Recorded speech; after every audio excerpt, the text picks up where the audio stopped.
أعوذ بالله من الشيطان اللعين الرجيم بسم الله الرحمن الرحيم الحمد لله رب العالمين اللهم صل على محمد وآل محمد الأئمة والمهديين وسلم تسليما หัวข้อคลิปวิดีโอที่นำมาเสนอในรายการในวันนี้นะครับก็หัวข้อนะเป็นภาษาอังกฤษก็คือ The Prototype of the Mahdi's Utopia ถ้าเป็นภาษาอาหรับก็คือนามูซาจุนอูลามินดาวลาติลมะฮดีซึ่งความหมายนะถ้าแปลเป็นไทยก็คือต้นแบบนะโปรโตไทป์ก็คือต้นแบบนะต้นแบบของอะไรของยูโทเปียนะแห่งมะฮดีนะยูโทเปียถ้าแปลภาษาไทยก็คือสังคมอุดมคตินะสังคมอุดมคติหรือรัฐอุดมคตินะนี่คือความหมายของคำว่ายูโทเปียนะซึ่งถ้าเป็นภาษาอาหรับก็คือดาวลาตุนมะฮดีนั่นเองนะดาวลาตุนดาวลัตรัฐะหรือสังคมการปกครองของอัลมะฮดีนะดังนั้นในคำศัพท์คำว่ายูโทเปียเนี่ยผมก็พูดเพิ่มเติมไปนิดหนึ่งนะมันเป็นภาษากรีกนะที่นักรัฐศาสตร์นะหยิบยกมาใช้เป็นคำแทนสังคมอุดมคตินะว่าสังคมที่มีรัฐะที่มันเป็นการปกครองที่ชอบธรรมถ้ามันเกิดขึ้นมาบนโลกซึ่งแน่นอนนักรัฐศาสตร์บอกว่ามันแทบจะไม่เกิดขึ้นมาบนโลกเลยนะไม่มีนะแต่ถ้ามันมีจริงๆนะไอรัฐะหรือสังคมแบบนั้นที่การปกครองที่มีความเป็นธรรมนะแก่ทุกๆคนนะบนหน้าแผ่นดินนะบนในการปกครองอันนั้นนะเขาเรียกว่ายูโทเปียดังนั้นนะมวลมนุษยชาตินะแสวงหาซึ่งการได้มาซึ่งยูโทเปียนะตลอดหน้าประวัติศาสตร์นะดังนั้นมนุษย์จึงเปลี่ยนแปลงการปกครองไปเรื่อยเพื่ออะไรเพื่อคิดว่าการปกครองนั้นมันจะเป็นยูโทเปียที่แท้จริงแต่ทั้งนี้ทั้งนั้นนะที่ผ่านมาไม่ว่าจะเป็นระบบการปกครองแบบคอมมิวนิสต์ระบบการปกครองแบบเผด็จการระบบการปกครองแบบประชาธิปไตยทุกๆการระบบการปกครองผลลัพธ์สุดท้ายนะมันไม่ใช่ยูโทเปียดังนั้นคำว่ายูโทเปียเนี่ยสังคมอุดมคติหรือรัฐะแห่งอุดมคตินักรัฐศาสตร์ชาวไทยนะครับเคยใช้คำนี้เป็นภาษานะที่ค่อนข้างสวยงามใช้คำว่าอุตตมรัฐอุตตมรัฐอุตตมะแปลว่า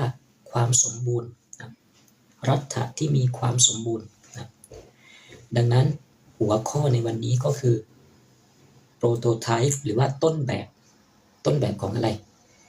ของอุตตมรัฐนะหรือดาวลัตแห่งอัลมะฮดีดาวลัตภาษาอาหรับแปลว่า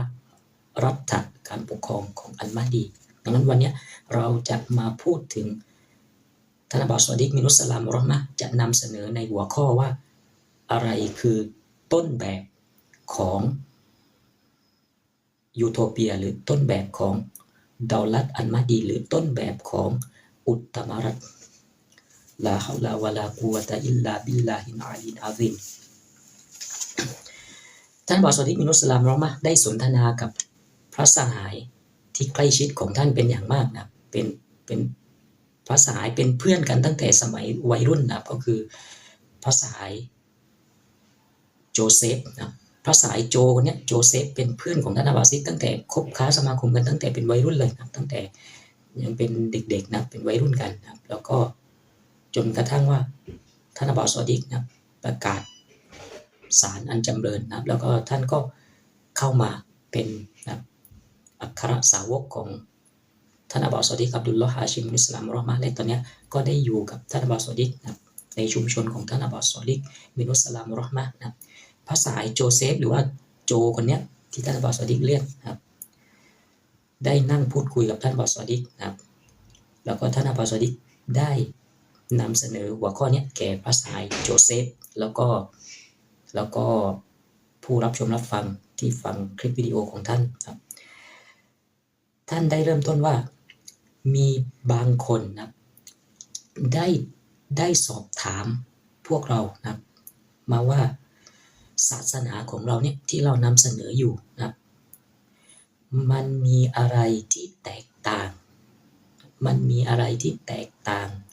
จากศาสนาอื่นๆนะอะไรคือสิ่งที่พวกคุณว่ามันแตกต่างจากศาสนาอื่นที่ศาสนาอื่นไม่มีนะนี่คือคำถามที่สำคัญนะครับและเชื่อว่าหลายๆท่านนะคงจะตั้งคำถามนี้ในใจของท่านทั้งหลายนะดังนั้นวันนี้ท่านอาจารย์สติ๊กมาคลี่คลายประเด็นตรงนี้นะและเอาประเด็นตรงนี้เริ่มต้นไปสู่อะไรไปสู่หัวข้อสุดท้ายของมันก็คือโปรโตไทป์หรือว่าต้นแบบของอุตตมรัตน์นะเดี๋ยวเรามาดูว่าท่านอับบาส ซอดิก มินุสสลามวะเราะห์มะฮ์นะท่านได้เอาประเด็นเริ่มต้นตรงนี้ว่าคำถามที่ว่าศาสนาเนี่ยมันมีอะไรแตกต่างจากศาสนาอื่นนะว่าท่านจะอธิบายยังไงจนกระทั่งไปสู่เรื่องราวของต้นแบบแห่งอุตตมรัตน์ของอัลมะฮดีน่าสนใจมากนะครับท่านทั้งหลายพยายามฟังให้ดีผมก็พยายามอธิบายให้มันง่ายๆแล้วก็ช้าๆครับท่านอับบาส ซอดิก มินุสสลามวะเราะห์มะฮ์ได้บอกว่าศาสนาของเราเนี่ยชื่อว่าศาสนา The Ahmadi Religion of Peace and Light นะหรือว่าศาสนาอะห์มาดีแห่งสันติภาพและรัศมีนี่คือชื่อนะแล้วก็เราภูมิใจในชื่อนี้ด้วยนะเราไม่ได้ปิดบังอะไรเลยนะเรามีชื่อนี้แต่เราไม่ได้มีความรู้สึกว่าเราเป็นศาสนาใหม่เราไม่ได้มองตัวเองหรือรู้สึกว่าตัวเองเป็นศาสนาใหม่มันฟังดูแปลกๆนะตั้งชื่อศาสนาใหม่นะแต่ไม่ได้มีความรู้สึกว่าตัวเองเป็นศาสนาใหม่มันมีความหมายว่าอย่างไรท่านอับบาส ซอดิก บอกว่ามันมีความหมายว่าท่านยกตัวอย่างเช่นคริสต์นะชาวคริสต์นะมองตนเองว่าพวกเขาเป็นความต่อเนื่องและเป็นทายาทนะเป็นความต่อเนื่องและเป็นทายาทของศาสนาแห่งชาวยิวหรือว่ายูดาห์นะคริสต์มองว่าตนเองนี่แหละนะคือประชากรชาวยิวที่ถูกสัญญานะที่แท้จริงนะเป็นชาวยิวที่เป็นชาวยิวที่แท้จริงนะ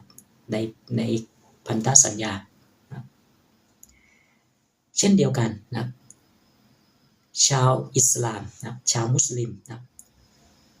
ชาวมุสลิมก็มีความรู้สึกว่าตัวเองนั้นนะคือความต่อเนื่องและเป็นทายาท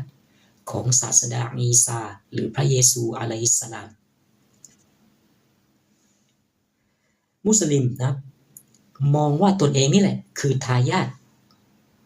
คือถ้าบอกว่าผู้ที่ตามพระคริสต์ที่แท้จริง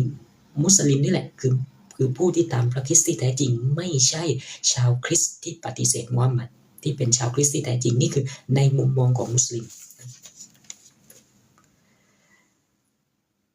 คำถามต่อมาแล้วทำไมนะจึงต้องเรียกชื่อให้มันต่างกันนะทำไมไม่เรียกว่าอิสลามไปเลยนะทำไมต้องตั้งชื่อว่าศาสนาอะห์มาดีแห่งสันติภาพและรัศมีคำตอบก็คือเพื่อแยกตัวเองออกมาจากกลุ่มชนก่อนหน้านี้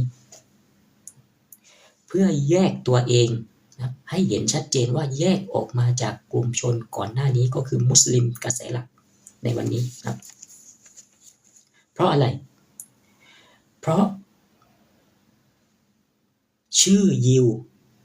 นะชื่อยูดายนะก็ถูกใช้ไปแล้วโดยชาวยิวนะชื่อคริสต์นะชาวคริสต์ใช้ไปแล้วนะอิสลามก็มุสลิมกระแสหลักใช้ไปแล้วนะในยุคของพระเยซูที่พระเยซูมานะชาวผู้ที่ศรัทธาต่อพระเยซูนะเขาก็ไม่ได้เรียกตัวเองว่าเป็นศาสนายูดาห์อีกแล้วนะเพราะอะไรเพราะชื่อยิวชื่อศาสนายูดาห์นั้นถูกชาวยิวที่ปฏิเสธพระเยซูนะใช้ไปแล้วไงดังนั้นผู้ที่เป็นสาวกที่ยอมรับพระเยซูว่าเป็นเมสสิยานะเขาจึงไม่เรียกตัวเองว่า ศาสนายูดาห์นะเขาเรียกตัวเองว่าคริสเตียนหรือว่าชาวคริสต์ผู้ที่เป็นสาวกหรือศรัทธาต่อพระคริสต์นะเขาไม่เรียกตัวเองว่าศาสนายูดาห์นะทั้งนั้นที่ในความรู้สึกของเขาเชื่อว่าเขาคือความต่อเนื่องและเป็นทายาทของศาสนายูดาห์เห็นไหมมุสลิมก็เช่นเดียวกันนะเขาก็ไม่เรียกตัวเองว่า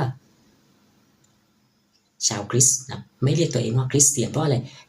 ชาวคริสต์วันนั้นนะกระแสหลักนั้นปฏิเสธมุฮัมมัดไปแล้วนะ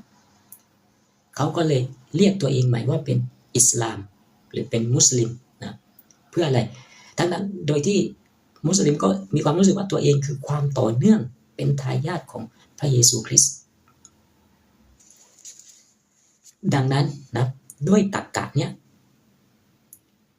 ฉันใดก็ฉันนั้นก็มาใช้กับพวกเราด้วยเช่นเดียวกันนะลาฮาวลาวะลากุวะตะอิลลาบิลลาฮิลอาลีอาซิมเราศรัทธาว่าวันเนี้ยเราอยู่ในพันธสัญญาใหม่นะและมาพร้อมกับกฎหมายใหม่พันธสัญญาใหม่พร้อมด้วยกับกฎหมายใหม่และยกเลิกกฎหมายก่อนหน้านี้นะเราศรัทธาว่าเราแตกต่างจากชาวมุสลิมนะเราแตกต่างจากชาวมุสลิมเพราะอะไรเพราะเรายอมรับอัลมะฮดีเรายอมรับคำพยากรณ์ของท่านศาสดามุฮัมมัดศ็อลลัลลอฮุอะลัยฮิวะซัลลัมที่กล่าวถึงสัญญาณสำคัญบุคคลสำคัญอย่างเช่นยามานีนะซึ่งก็คืออิหม่ามอะห์มัด ฮัสซัน มินุสสลามเราะห์มะฮ์ในวันนี้เราศรัทธายึดมั่นต่อพินัยกรรมของท่านศาสดามุฮัมมัดในค่ำคืนวายชนที่ท่านได้เขียนระบุรายชื่อผู้สืบทอดของท่านเอาไว้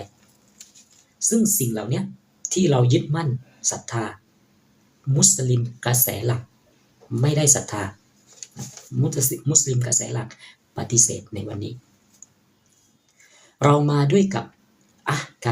กามก็คือชาริอะห์ใหม่นะบทบัญญัติธรรมบัญญัติใหม่นะที่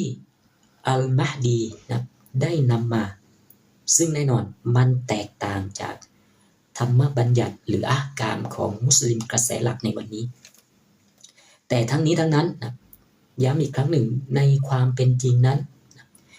เราก็ยังมองว่าตนเองนั้นคือมุสลิมที่แท้จริงเรานี่แหละคือมุสลิมที่แท้จริงและเป็นมุสลิมหนึ่งเดียวในบรรดามุสลิมอื่นๆทั้งหมดซึ่งเรามองว่าพวกเขานั้นหลงทางไปหมดแล้วนะเหมือนกับที่ชาวคริสต์มองว่าพวกเขานั่นแหละคือยูดาห์ที่แท้จริงนะในท่ามกลางยูดาห์ทั้งหมดอื่นๆที่หลงทางไปแล้วเหมือนกับที่ชาวมุสลิมนะมองว่าเขาคือผู้ที่ยอมรับและศรัทธาพระเยซูคริสต์อย่างถูกต้องอย่างแท้จริงนะเป็นชาวคริสต์ที่แท้จริงนะในขณะที่ชาวคริสต์อื่นๆนะที่ปฏิเสธมุฮัมมัดนั้นชาวคริสต์เหล่านั้นคือผู้ที่หลงทางออกไปจากความเป็นคริสต์ที่แท้จริงลาฮาวลาวะลากุวะตะอิลลาบิลลาฮิลอาลีลอาซิมเราศรัทธานะตั้งแต่เราศรัทธาว่ามันมีตั้งแต่พันธสัญญาที่1นะ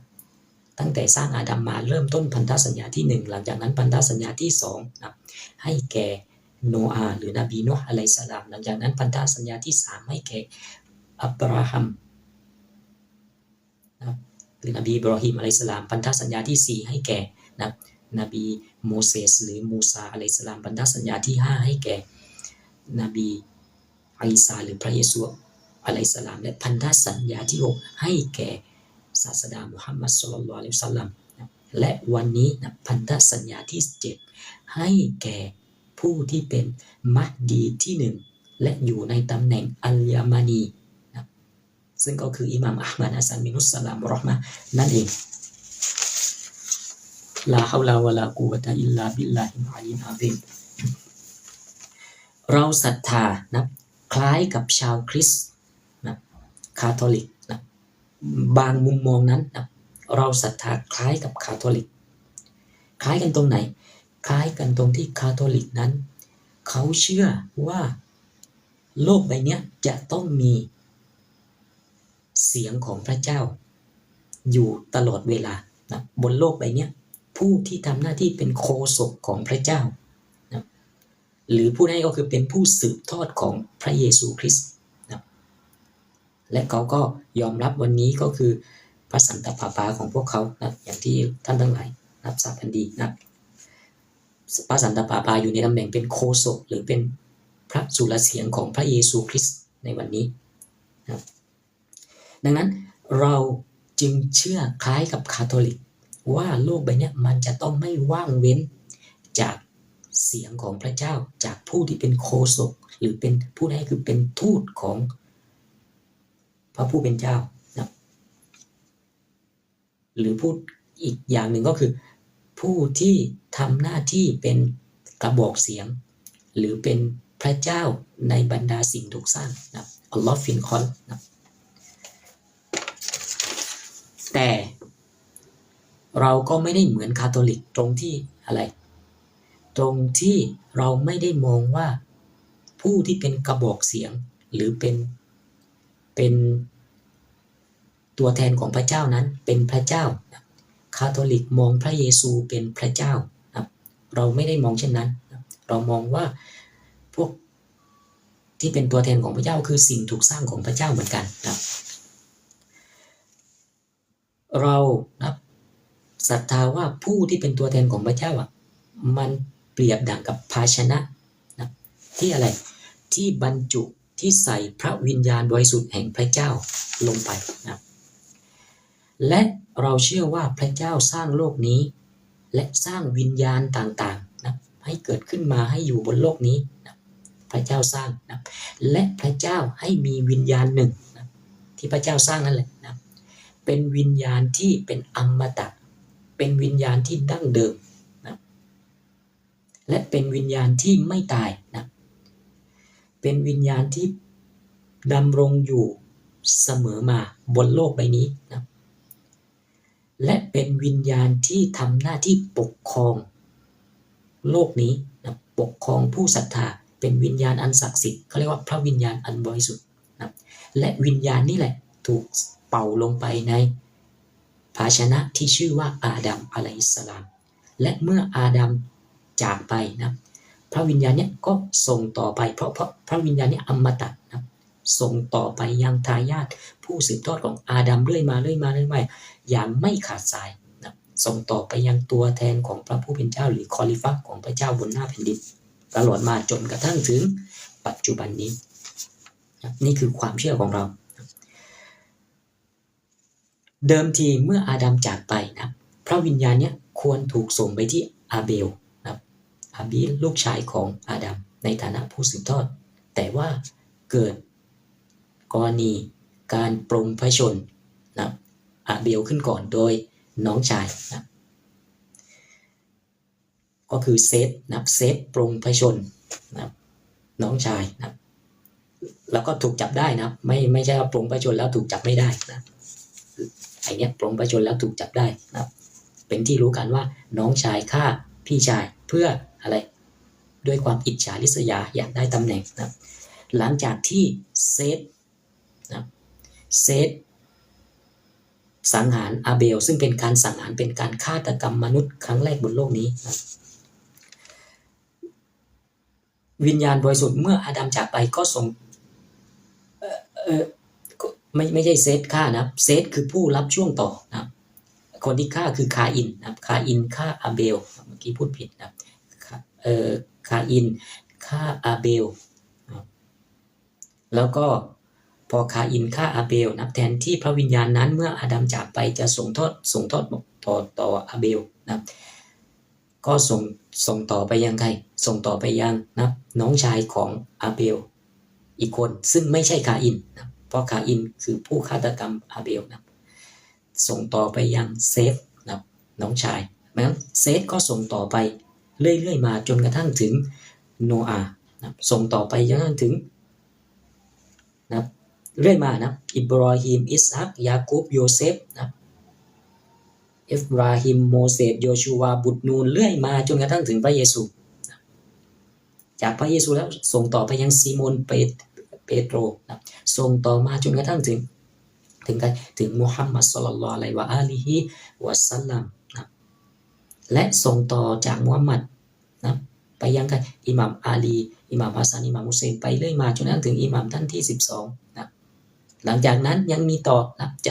ะถูกส่งต่อไปอีกนะในยุคสุดท้ายนี้ไปยังบรรดามะฮดีหรือ12มะฮดีมันจะถูกส่งต่อไปแบบเนี้ยตราบเท่าที่ยังมีมนุษยชาติบนโลกนี้เพราะ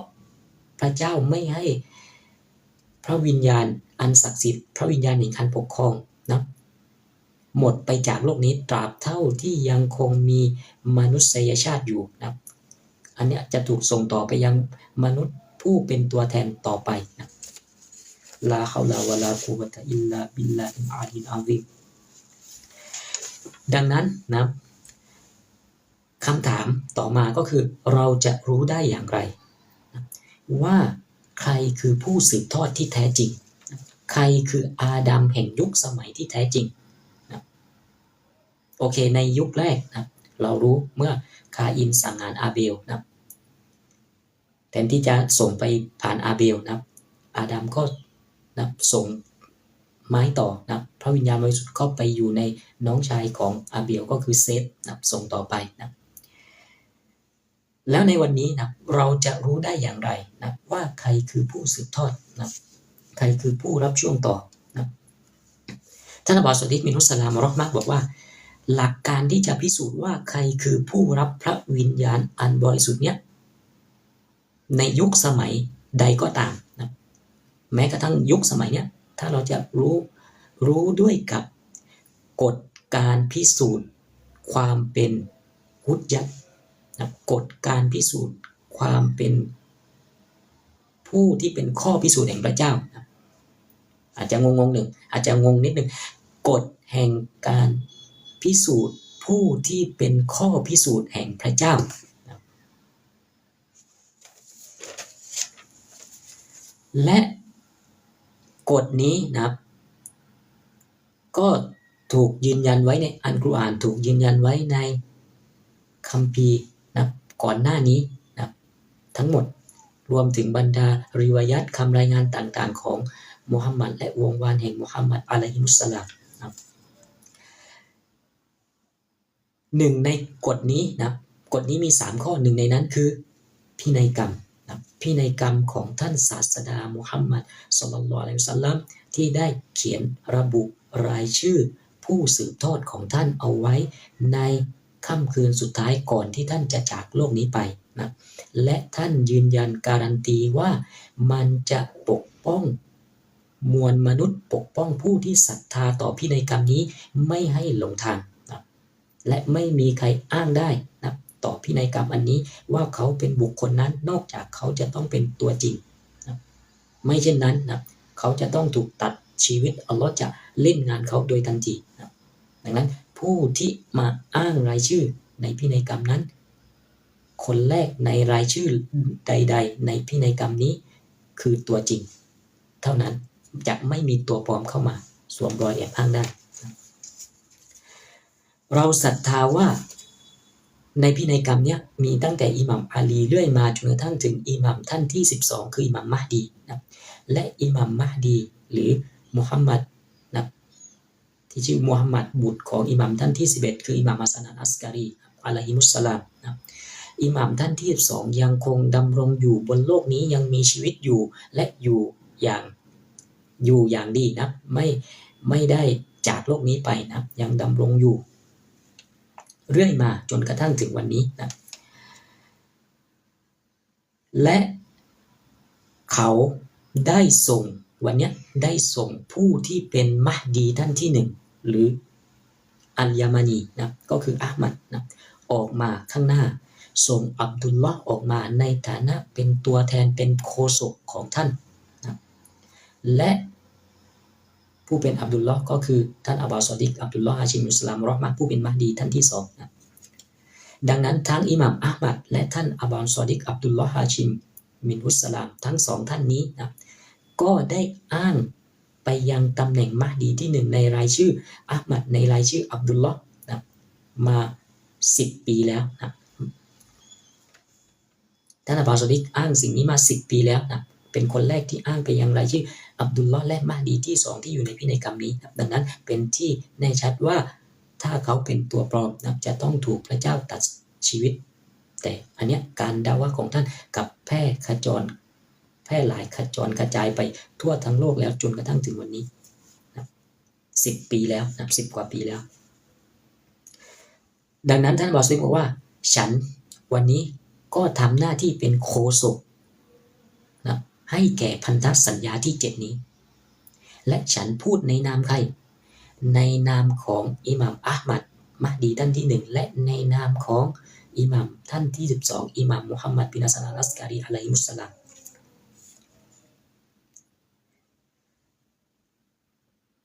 กลับมาอีกประเด็นเดิมอีกนิดหนึ่งก็คือเราเรียกตัวเองว่าเราคือศาสนาอะห์มัดีสันติภาพและรัศมีนะเพื่อแยกแยะว่าเรานั้นคือผู้ศรัทธาต่อมะฮดียินศรัทธาต่อมะฮดี12ท่านที่ต่อจาก12อิหม่ามที่อยู่ในพินัยกรรมของท่านศาสดามุฮัมมัดศ็อลลัลลอฮุอะลัยฮิวะซัลลัมนะถ้าสังเกตด้วยดีนะก่อนหน้าการมาของพันธสัญญานี้นะมุสลิมนะแตกออกเป็น2 ค่ายหนึ่งเรียกด้วยชื่อคำว่า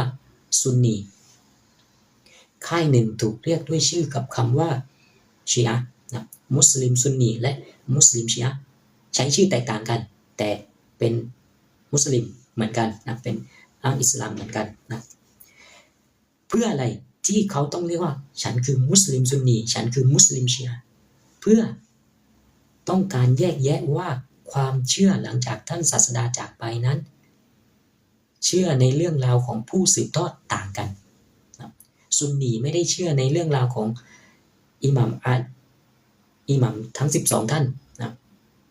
อิหม่ามอาลีจนกระทั่งถึงอิหม่ามมะฮดีนะเขาเชื่อในเรื่องการไปเลือกตั้งและก็การแต่งตั้งกันเองของซอฮาบะห์นะเขาเชื่อศรัทธาอบูบักรอุมัรอุสมานนะเขาก็เลยเรียกกลุ่มของเขาว่าซุนนีนะส่วนมุสลิมชีอะห์เขาศรัทธาในอิหม่ามอาลีเขาเชื่อว่าท่านศาสดาแต่งตั้งไว้แล้วนะก็คืออาลีไปจนกระทั่งถึงอิหม่ามท่านที่12พอความเชื่อต่างจึงเรียกด้วยชื่อแตกต่างกันอันหนึ่งเรียกซุนนีอันหนึ่งเรียกชีอะห์นะเพื่ออะไรเพื่อเห็นความแตกต่างกันนะเพื่อให้รู้ว่าแตกต่างกันในความเชื่อบางอย่างดังนั้นสมาชิกแห่งศาสนาพันธสัญญาที่7ที่เราอยู่เนี่ยพวกเรานะเรามีความเชื่อใน12อิหมัมเราเชื่ออิหมัมอาลีไปจนกระทั่งถึงอิหมัมท่านที่12ดังนั้นเราจึงไม่ใช่ซุนนีดังนั้นเราจึงไม่ใช่ซุนนีและเรายังเชื่อเรื่องราวของมะฮดีอีก12ท่านที่สืบทอดต่อจากอิหม่ามมะฮดีที่เรียกว่ามะฮดียีนซึ่งเรื่องราวมะฮดียีนกลุ่มมุสลิมชีอะห์กระแสหลักในวันนี้ปฏิเสธและไม่ยอมรับดังนั้นเราก็ไม่ใช่มุสลิมชีอะห์ด้วยเช่นเดียวกันเราจึงไม่ใช่ทั้งมุสลิมซุนนีและเราก็ไม่ใช่มุสลิมชีอะห์เราจะไม่ถูกเรียกด้วยกับมุสลิมซุนนีเราจะไม่ถูกเรียกด้วยกับมุสลิมชีอะห์นะแต่ทั้งนี้ทั้งนั้นนะทั้งนี้ทั้งนั้นโดยเนื้อแท้โดยความเป็นจริงเรายังมองว่าตัวเองนี่แหละคือมุสลิมชีอะห์ที่แท้จริงเราคือมุสลิมชีอะห์ที่แท้จริงเพราะเราศรัทธายึดมั่นต่อผู้สืบทอดที่อยู่ในพินัยกรรมครบถ้วนทั้ง12อิหม่ามและ12มะฮดีนะเราไม่ตัดทอนนะลงแค่12อิหม่ามและปฏิเสธ12มะฮดีนะเราไม่ใช่กลุ่มมุสลิมชีอะห์บัตรียะห์หรือมุสลิมชีอะห์ที่ตัดทอนจำนวนนะคอลิฟะห์หรือผู้สืบทอดของท่านศาสดาที่ท่านได้ระบุแต่งตั้งเอาไว้ในพินัยกรรมของท่านลาฮาวลาวะลากุวะตะอิลลาบิลลาฮิลอะลีอะซีมครับพูดมาถึงตรงนี้นะครับไม่ทราบท่านทั้งหลายพอเข้าใจไหมน่าจะเข้าใจนะครับ ดังนั้นนะตอนนี้นะภารกิจของเราคืออะไรนะภารกิจของเราคืออะไรท่านอบูสุดีมินุสลามรอห์มะห์บอกว่าถ้าพูดแบบสั้นๆพูดแบบสั้นๆรวบลัดเลยภารกิจเดียวกันกับที่บรรดาศาสดาบรรดาศาสนทูตก่อนบรรดาอิหมัมก่อนหน้านี้ทุกคนกระทำภารกิจเดียวกันภารกิจนั้นนั่นก็คือการให้คำสอนและเรียกร้องเชิญชวนผู้คนมวลมนุษยชาติไปสู่แนวคิดที่เรียกว่าฮากีมียะตุลลอฮ์แนวคิดที่ว่าฮากีมียะตุลลอฮ์คำว่าฮากีมียะตุลลอฮ์ก็คือแนวคิดที่บอกว่าอำนาจการปกครองมวลมนุษย์อำนาจการปกครองสูงสุดเป็นของพระเจ้าซึ่งแนวคิดนี้ท่านอับบาสบอกว่ามันไม่ใช่แนวคิดใหม่มันเป็นแนวคิดดั้งเดิมและที่สำคัญก็คือมันไม่เคยหายไปจากโลกนี้นะและจริงๆแล้วนะถ้ามองให้ลึกกว่านั้นอีกนะแนวคิดนี้เป็นแนวคิดที่ทุกๆศาสนาที่ศรัทธาต่อพระเจ้ามีความเชื่อในเรื่องนี้อยู่นะที่ศาสนาที่ศรัทธาต่อเอกองค์พระผู้เป็นเจ้าหนึ่งเดียวนั้นสมาชิกนะหรือนักการศาสนานะผู้ศรัทธาต่อศาสนานั้นๆมีความเชื่อเช่นนี้อยู่เหมือนกันนะเป็นศาสนาเดียวที่ผู้นำศาสนาต่างๆในโบสถ์ในธรรมศาลาในสุเราในมัสยิดในแม้กระทั่งในนิกายต่างๆที่แยกออกมาจากศาสนาหลักเหล่านี้ต่างตระหนักว่ามันถูกต้องแนวคิดอันนี้แนวคิดฮากีมียะตุลลอฮ์คืออำนาจการปกครองสูงสุดต้องเป็นของพระเจ้านะดังนั้นมันไม่ใช่สิ่งที่แปลกใหม่นะท่านบอกสิว่าเอาสังเกตได้ง่ายกว่านั้นอีกถ้าเราอยากเห็นนะวันเนี้ยแม้กระทั่งนักการเมืองบางคนที่เป็นชาวมุสลิมในอเมริกานะนักการเมืองชาวมุสลิมผิวสีนะคนหนึ่งนะเป็นนักเคลื่อนไหวทางการเมืองในช่วงศตวรรษที่ผ่านมา 50-60 ปีที่ผ่านมานะชาวอเมริกันรู้จักกันดีก็คือลุยส์ฟาราคานนะท่านทั้งหลายสามารถไปเซิร์ชทางอินเทอร์เน็ตทางโลกออนไลน์โลกโซเชียลมีเดียนะได้นะลุยส์ฟาราคานลุยส์ฟาราคานเป็นนักเคลื่อนไหวทางการเมืองนักการเมืองคนหนึ่งผิวสีชาวอเมริกันนะเขาจะขับเคลื่อนนะแนวคิดนโยบายเกี่ยวกับความเท่าเทียมกันนะของชาติพันธุ์ของไม่มีความแตกต่างกันระหว่างคนผิวดำและผิวขาวในอเมริกานะนั่นคือเรื่องหนึ่งที่เขาขับเคลื่อนอีกเรื่องหนึ่งแนวคิดหนึ่งที่เขานำเสนอแก่กลุ่มของเขาก็คือเขานำเสนอนะว่าอำนาจการปกครองจะต้องมอบให้แก่พระเจ้าเท่านั้นให้แก่อัลลอฮ์ซุบฮานะฮูวะตะอาลาเท่านั้นให้แก่คือพูดให้เขากำลังนำเสนอสโลแกนว่ามุสลิมทุกคนในอเมริกาพวกคุณต้องเข้าไปสู่ฮากีมียะตุลลอฮ์และพวกคุณถ้าคุณตระหนักในความเป็นมุสลิมที่แท้จริงคุณจะไปยอมรับหรือสัตยาบันต่อการปกครองแบบอเมริกาไม่ได้เพราะมันเป็นการปกครองที่ไม่ใช่การปกครองของพระเจ้าเห็นไหมลุยฟาคานนะเขาก็ยังตระหนักดีนะในฐานะที่เขาเป็นมุสลิมนักเคลื่อนไหวคนนี้เขายังตระหนักดีว่าฮากิมียะตุลลอฮ์เป็นสิ่งที่สำคัญและมุสลิมที่ดีนะจะต้องไปสู่สิ่งนี้นะแม้กระทั่งคอวาริชในยุคของอิหม่ามอาลีนะพวกคอวาริชที่ต่อสู้กับอิหม่ามอาลีอะลัยฮิสสลามครับในสงครามพวกเขาเอาอัลกุรอานเสียบไว้ที่ปลายหอกนะเพื่อต่อสู้กับอามีรุลมุมินีนอาลีอะลัยฮิสสลามแล้วเขาเป่าประกาศสโลแกนอันหนึ่งนะ ว่าผู้ศรัทธามุมินทุกคนนะจะต้องให้พระเจ้าเป็นผู้ปกครองเขาคอวาริชในวันนั้นนำเสนอสโลแกนฮากิมิยาตุลลอฮ์ต่อหน้าอามีรุลมุมินีนอาลีอะลัยฮิสสลามนะครับอิหม่ามอาลีอะลัยฮิสสลามตอบกลับพวกคอวาริชว่ายังไงบอกว่าอิหม่ามอาลีตอบว่าใช่สิ่งที่พวกท่านทั้งหลายนะสิ่งที่พวกเจ้านั้นพูดถูกต้องคือสัจธรรมแต่สิ่งที่พวกเจ้าต้องการจากคำพูดนั้นจากคำพูดสัจธรรมนั้นคือความมดเท็จพวกเจ้าพูดสิ่งที่เป็นสัจธรรมแต่พวกเจ้ามีนะถ้าพูดภาษาศัพท์ปัจจุบันคือมีอเจนดามีวาระซ่อนเร้นในคำพูดนั้นพวกเจ้าไม่ได้ต้องการสัจธรรมนั้นจริงๆพวกเจ้าต้องการความเท็จนะจากสิ่งนั้นนะพวกเจ้าต้องการอะไรต้องจริงๆแล้วพวกเจ้าต้องการแยกตัวเองออกไปจากผู้ที่เป็นคอลิฟะห์ของพระเจ้าแยกตัวเองออกไปจากมนุษย์ที่ถูกแต่งตั้งโดยศาสดามุฮัมมัด ศ็อลลัลลอฮุอะลัยฮิวะซัลลัมจากอัลลอฮฺซุบฮานะฮูวะตะอาลานะซึ่งก็คือตัวของอามีรุลมุมินีนอะลัยฮิสสลามดังนั้นแนวคิดที่แยกตัวเองออกมาจากตัวแทนของพระเจ้าแนวคิดที่แยกตัวเองออกมาจากบุรุษของพระเจ้าจึงทำให้พวกเขาต้องเป็นอะไรกลุ่มชนมุสลิมซุนนีนะหรือถ้ามองอีกในภาพของชาวคริสต์นะชาวคริสต์ที่แยกตัวเองที่เชื่อว่าผู้สืบทอดของพระเยซูคริสต์ไม่จำเป็นต้องมีก็ได้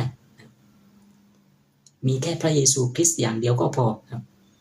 ซึ่งเป็นแนวคิดที่คล้ายกับมุสลิมซุนนีนะแนวคิดของคริสต์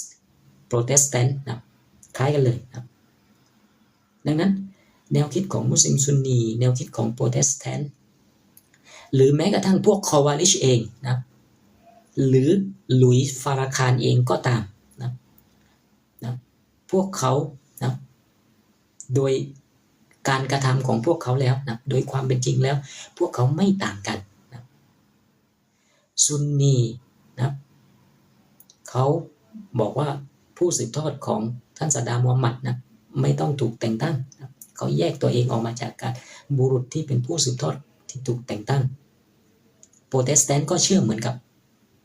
ซุนนีนะแนวคิดอันเดียวกันอันนึงเป็นศาสนาคริสต์อันนึงเป็นศาสนาอิสลามนะแต่ก็ไม่แตกต่างกันนะโดยนัยยะของมันนะหลุยส์ฟาราคานแล้วก็คอวานิชพวกนี้ก็นะ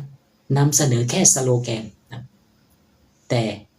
พวกเขาไปไม่ถึงเป้าหมายพวกเขามีสุดท้ายแล้วพวกเขาแยกตัวเองออกมาจากอะไรบุรุษของพระเจ้านะตัวของหลุยส์ฟาราคานไม่ได้เป็นบุรุษของพระเจ้าไม่ได้เป็นผู้สืบทอดของท่านศาสดามุฮัมมัด ศ็อลลัลลอฮุอะลัยฮิวะซัลลัมตัวของผู้นำคอวาริชก็ไม่ได้เป็นผู้สืบทอดที่ถูกแต่งตั้งโดยท่านศาสดามุฮัมมัดคอวาริชต่อสู้กับผู้ที่เป็นผู้สืบทอดของท่านศาสดามุฮัมมัดที่อยู่ตรงหน้าเขาก็คืออามีรุลมุมินีนอาลีอะลัยฮิสสลามดังนั้นทั้งหมดเหล่านี้จึงผลสุดท้ายไม่ต่างกันคือการแยกตัวเองออกมาจากบุรุษที่เป็นผู้สืบทอดของพระผู้เป็นเจ้าลาฮาวลาวะลากุวะตะอิลลาบิลลาฮิลอาลีลอาซีม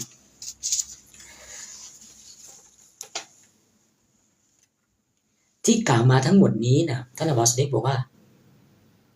เราต้อง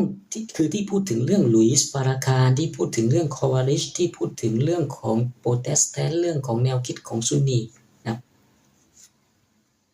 ต้องการที่จะบอกว่า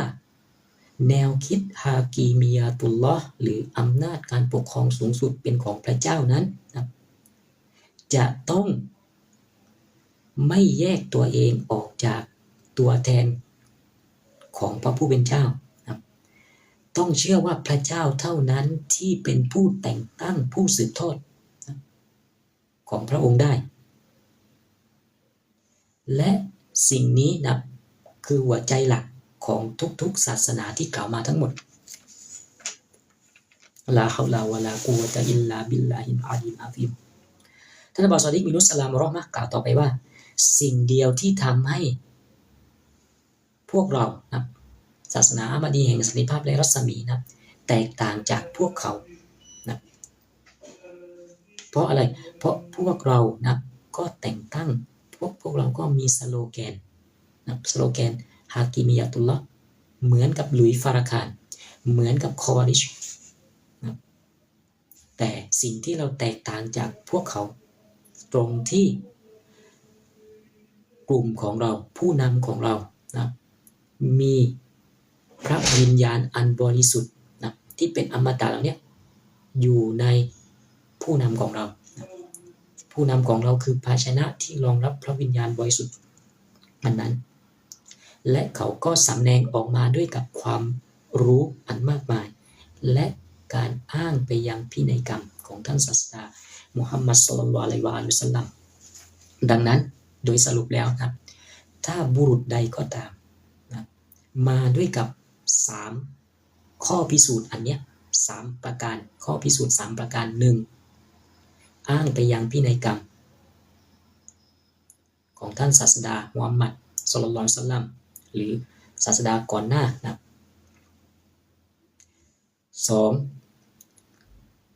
นำเสนอซึ่งความรู้ต่างๆออกมา3เรียกร้องเชิญชวนไปสู่ฮากิมียะตุลลอฮ์หรือมีสโลแกนแห่งฮากิมียะตุลลอฮ์นะ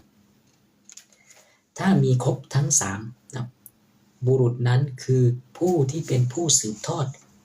หรือเป็นบุรุษตัวจริงแห่งพระผู้เป็นเจ้าที่พระผู้เป็นเจ้าส่งมาบนหน้าแผ่นดินในยุคนั้นและสิ่งนี้นะไม่มีในกลุ่มอื่นบนโลกนี้ในวันนี้นอกจากกลุ่มของศาสนาเรานะ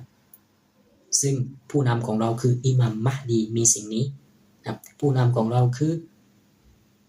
มะฮดีท่านที่1อิหมัมอะห์มัดอัลลาซันรุสลามเราะห์มะห์มีสิ่งนี้ผู้นำของเรานะท่านต่อมามะฮดีท่านที่2นะอับบาสซอดิกอับดุลลอฮ์ฮาชิมรุสลามเราะห์มะห์มีสิ่งนี้ดังนั้นนะสรุปแล้วนะพินัยกรรมจึงเป็นสิ่งที่สำคัญนะอย่างมากหรือสำคัญที่สุดนะมันเป็นเหมือนเอกสารหรือจอบอันศักดิ์สิทธิ์ที่ถูกสัญญาไว้ว่ามันจะปกป้องซึ่งการหลงผิดลาฮาวลาวะลากุวะตะอิลลาบิลลาฮิลอาลีอาซิมขอดื่มน้ำแป๊บนึง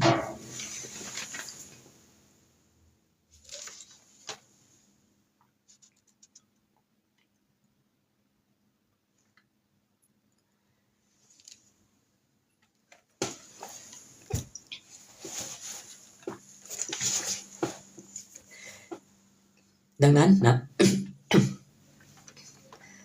ภารกิจของเรานะก็คือการเรียกร้องเชิญชวนผู้คนทั้งหลายบนโลกนี้ไปสู่ฮากิมียะตุลลอฮ์เรียกร้องสู่การรู้จักและยอมรับต่ออิหม่ามหรือผู้นำแห่งยุคสมัยผู้ที่เป็นผู้สืบทอดแห่งศาสนาตัวจริงและท่าน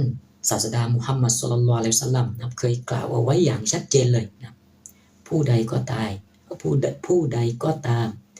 ตายลงไปในสภาพไม่รู้จักอิหม่ามแห่งยุคสมัยเท่ากับเขาตายไปในสภาพญาฮิลิยะห์แล้วก็มีหะดีษอื่นๆอีกมากมายที่เกี่ยวกับเรื่องราวเหล่านี้ครับบอกว่าป้อมปราการสำคัญนะที่จะปกป้องคุ้มครองมุสลิมให้รอดพ้นจากขุมนรกก็คือการยอมรับต่ออัลลอฮ์ยอมรับต่อมุฮัมมัดแต่มันมีเงื่อนไขอยู่นะไม่ใช่แค่ยอมรับอัลลอฮ์ยอมรับมุฮัมมัดแล้วนะมันมีเงื่อนไขอยู่นะเงื่อนไขนั้นนะในหะดีษบอกว่าคือการยอมรับต่ออิหม่ามผู้สืบทอดของท่านศาสดามุฮัมมัดศ็อลลัลลอฮุอะลัยฮิวะซัลลัมแล้วก็มีอีกบางหะดีษบอกว่าผู้ใดก็ตามตายไปในสภาพที่คอของเขาไม่ได้ให้สัตยาบันนะ ต่ออิหม่ามแห่งยุคสมัยของตนผู้นั้นไม่มีสิทธิ์เข้าสู่สวงสวรรค์ดังนั้นนะด้วยกับหลักการอันเนี้ยที่อยู่ในอัลกุรอานที่อยู่ในคำพูดของมุฮัมมัดและวงวานแห่งมุฮัมมัดอะลัยฮิสสลามนะทำให้เรานะศรัทธาว่าความรอดแห่งมวลมนุษยชาติความรอดแห่งมวลมนุษยชาติขึ้นอยู่กับมนุษย์คนนั้นนะความรอดของมนุษย์คนใดก็ตามขึ้นอยู่กับมนุษย์คนนั้นนะสามารถระบุได้ไหมว่าวิญญาณแห่งพระเจ้าอยู่ที่บุคคลใดนะ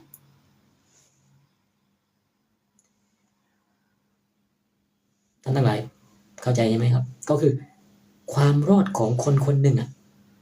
ขึ้นอยู่กับว่าเขาสามารถระบุบอกได้ไหมว่าวิญญาณอันศักดิ์สิทธิ์แห่งพระเจ้านั้นนะวันเนี้ยในยุคของเขาอยู่ที่บุคคลใดนะ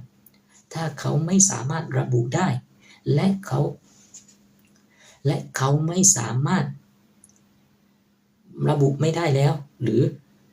ไม่ยอมรับนะปฏิเสธนะไม่ไบอัต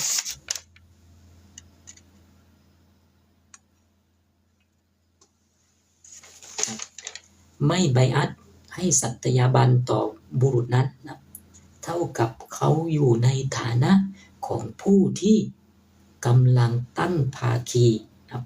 เป็นชิริกต่อพระผู้เป็นเจ้านะและเขาจะต้องถูกสาปแช่งนะให้ตกนรกนะดังนั้นมันจึงเป็นเรื่องหนักสำหรับมนุษย์นะทุกคนนะด้วยกับเงื่อนไขข้อนี้มันจึงเป็นเรื่องหนักสำหรับมนุษย์ทุกคนมนุษย์คนใดไม่สามารถระบุตายไปในสมาธิไม่สามารถระบุว่าพระวิญญาณอันบริสุทธิ์แห่งพระเจ้าที่เคยใส่ลงไปในอาดัมนั้นวันนี้อยู่ที่บุคคลใดนะและเขารู้จักหรือไม่นะและรู้จักแล้วเขามอบสัตยาบันให้แก่บุรุษนั้นเขาก้มสุญูดก้มกราบเหมือนกับที่มวลมาลาอิกะฮ์ก้มกราบต่ออาดัมในวันนั้นหรือไม่หรือเขากระทำตนที่ตรงข้ามนะกับมวลมาลาอิกะฮ์ปฏิเสธการยอมรับการก้มกราบนะการจงรักภักดีทำตัวเหมือนกับอิบลิสและพรรคพวกของมันละนะตุลลอฮ์อะลัยฮิมนะและถ้าเขาทำเช่นนั้นเขาก็ไม่มีสิทธิ์เข้าสวรรค์เขาก็ยังอยู่ในฐานะเดียวกับอิบลิสและพรรคพวกของมันเมื่อเป็นเช่นนี้ท่านอับบาสบอกว่าดังนั้นเราจึงมีหน้าที่ภารกิจในการช่วยเหลือผู้คนหน้าที่ของเราในวันนี้ช่วยเหลือผู้คนให้พวกเขานั้นพ้นจากนรกเรากำลังทำหน้าที่ช่วยเหลือผู้คนให้พ้นจากนรกนะทำยังไงก็ได้ให้มนุษย์บนโลกนี้นะรู้จักและระบุบุคคลที่เป็นภาชนะที่รองรับพระวิญญาณบริสุทธิ์ได้และมอบสัตยาบันให้เขานะก้มกราบจงรักภักดีต่อเขานะลาฮาวลาวะลากุวะตะอิลลาบิลลาฮิลอาลีนะซิมเพราะนะพระเจ้าจะไม่มีวันให้บุคคลใดก็ตามเข้าไปในสวรรค์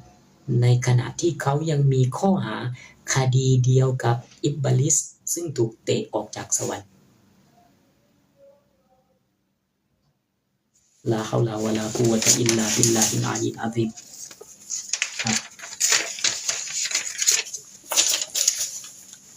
ยังไม่ได้เข้าเนื้อหาโปรโตไทป์เลยครับ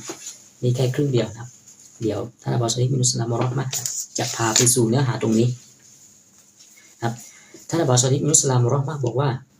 นะก่อนที่จะขึ้นประเด็นนะต่อมานะพระสายโจเซฟนะพระสายโจที่นั่งคุยกับท่านอับบาส ซอลิห์นะท่านก็พอท่านอับบาส ซอลิห์พูดเรื่องราวเหล่านี้ทั้งหมดแล้วนะท่านก็บอกว่าฉันนะหวังว่าผู้ที่กำลังรับชมคลิปวิดีโออยู่นะตอนเนี้ยจะได้พิจารณาว่าสิ่งที่บุคคลคนนี้พูดมันน่าสนใจสักขนาดไหนนะ ฉันคิดว่ามันชัดเจนยิ่งกว่าแสงอาทิตย์ยามกลางวันเหมือนที่อามีรุลมุมินีนอาลีอะลัยฮิสสลามเคยพยากรณ์เอาไว้ว่าอัลมาดีนั้นภารกิจของเขาชัดเจนยิ่งกว่าแสงอาทิตย์ยามกลางวันและฉันคิดว่ามันสอดคล้องลงตัวเป็นอย่างมากเลยจากที่ท่านอบาซอดิษมินุสลามเราะมะเล่ามาทั้งหมดอธิบายขยายความทั้งหมดมันสอดคล้องมันลงตัวมัน make sense ง่ายได้ในการเข้าใจแม้กระทั่งพระสายโจบอกว่าแม้กระทั่งในวันนี้บรรดานักวิชาการต่างๆนักวิชาการคริสต์นักวิชาการยิวนักวิชาการมุสลิมนะยังทึ่งและเริ่มยังยอมรับว่าบุคคลคนนี้อับดุลลอฮ์ฮาชิมนะเป็นผู้ที่เฉลียวฉลาดอย่างมากนะในการให้หลักฐานและเหตุผลนะและเขาเป็นบุคคลอันตรายนะวันนี้เริ่มมีการออกมาบอกแล้วว่าบุคคลคนนี้อับดุลลอฮ์ฮาชิมคนที่ขึ้นอยู่หน้าจอนะที่อยู่บนหัวผมนะครับบุคคลคนนี้เป็นบุคคลอันตรายนะสิ่งที่เขานำเสนอออกมานั้นมันทำให้ผู้คนนั้นยอมรับได้เขาได้ง่ายได้นะเขานำเสนอหลักฐานได้อย่างแยบยลนะและให้เหตุผลอย่างแยบยลนะขนาดศัตรูนะยังมองอาบานซอดิกอับดุลลอฮ์ฮาชิมในวันนี้เป็นบุคคลอันตรายนะและวันนี้ผู้คนนะแม้กระทั่งศัตรูเริ่มตั้งคำถามแล้วนะและเป็นคำถามที่สำคัญนะคำถามนี้และคำถามนี้จะนำไปสู่หัวข้อต่อไปและเข้าสู่หัวข้อในประเด็นนะชื่อตอนก็คือต้นแบบของอุตตมรัตน์คำถามก็คือว่าวันนี้เมื่อผู้คนเห็นการดาวะของท่านอับบาส ซอดิก อับดุลลอฮ์ ฮาชิม มินุสลามเราะห์มาแล้วจะตั้งคำถามว่าแล้วอะไรคือเป้าหมายของบุรุษคนนี้อะไรคือเป้าหมายที่อะไรที่ทำให้ผู้คนทั้งหลายที่ศรัทธาต่อตัวเขานั้นมารวมตัวที่เขาทำไมนะอะไรคือเหตุจูงใจหรือเขามีเป้าหมายอะไรนะที่ทำให้ผู้คนทั้งหลายที่ศรัทธาตัวเขาต้องมารวมตัวที่เขาลาฮาวลาวะลากุวะตะอิลลาบิลลาฮิลอาลีลอะซีมท่านอับบาส ซอดิก มินุสลามเราะห์มะห์เมื่อพระสายโจนะพูดเช่นนี้นะท่านบอกว่าคำถามนี้แหละสำคัญคำถามนี้คือคำถามที่สำคัญและมีเหตุมีผลสมเหตุสมผลอย่างยิ่งที่ผู้คนทั้งหลายตั้งคำถามนี้นะท่านไม่ได้ตำหนิเลยนะคำถามนี้ท่านบอกว่าสำคัญอย่างยิ่งเลยและสมเหตุสมผลมากที่ผู้คนทั้งหลายจะตั้งคำถามนี้แต่ฉันมีคำตอบให้กับคำถามอันสำคัญนี้และคำตอบของฉันเชื่อว่ามันก็สมเหตุสมผลยิ่งไปกว่าการตั้งคำถามอีกเดี๋ยวเรามาดูกันว่าท่านอับบาส ซอดิก อับดุลลอฮ์ ฮาชิม มินุสลามเราะห์มะห์ได้ตอบคำถามนี้ลึกซึ้งและแยบยลเพียงใดนะลาฮาวลาวะลากุวะตะอิลลาบิลลาฮิลอาลีลอะซีมท่านอับบาส ซอดิก มินุสลามเราะห์มะห์บอกว่าโดยสิทธิธรรมชาติของการเป็นมนุษย์คนหนึ่งบนโลกนี้โดยสิทธิธรรมชาติแล้วมนุษย์มีสิทธิ์ที่จะนับถือหรือเชื่อหรือศรัทธาอะไรก็ได้ผู้นับถือศาสนาใดนะก็ย่อมมีหน้าที่ต่อศาสนานั้นนี่คือโดยหลักปกติที่ทุกคนยอมรับบนโลกนี้ทุกคนมีสิทธิ์ที่จะศรัทธาจะเชื่อสิ่งใดก็ได้นะและเมื่อเขาเชื่อและศรัทธาสิ่งใดศาสนาใดเขาก็มีหน้าที่ผูกพันกับศาสนานั้นๆถูกต้องไหมถูกต้องและทุกยุคทุกสมัยนะทุกพันธสัญญาก่อนหน้านี้ทั้งหมดเมื่อสังเกตอย่างพินิจพิเคราะห์จะพบว่าทุกพันธสัญญาจะมีทูตที่เป็นตัวแทนแห่งศาสนาตัวแทนของพระเจ้าอยู่นะดำรงอยู่และมีชีวิตอยู่ในพันธสัญญานั้นๆนะเป็นผู้นำพันธสัญญานั้นมาและดำรงอยู่มีชีวิตอยู่นะในยุคนั้นๆพันธสัญญาแรกนะพันธสัญญาในยุคของอาดัมมีอาดัมอะลัยฮิสสลามนะ ผู้ที่รายล้อมอาดัมคือใครท่านบอกสถามผู้ที่รายล้อมอาดัมคือใครก็คือผู้ที่ศรัทธาในตัวของอาดัมในพันธสัญญาของอาดัมนะในศาสนาแห่งอาดัมในวิถีชีวิตแห่งอาดัมก็คือลูกหลานแห่งอาดัมส่วนผู้ปฏิเสธผู้ปฏิเสธก็คือผู้ที่ต่อสู้กับอาดัมผู้ที่สังหารอาเบลบุตรชายของอาดัมก็คือคาอินละนะตุลลอฮ์อะลัยฮิคาอินถู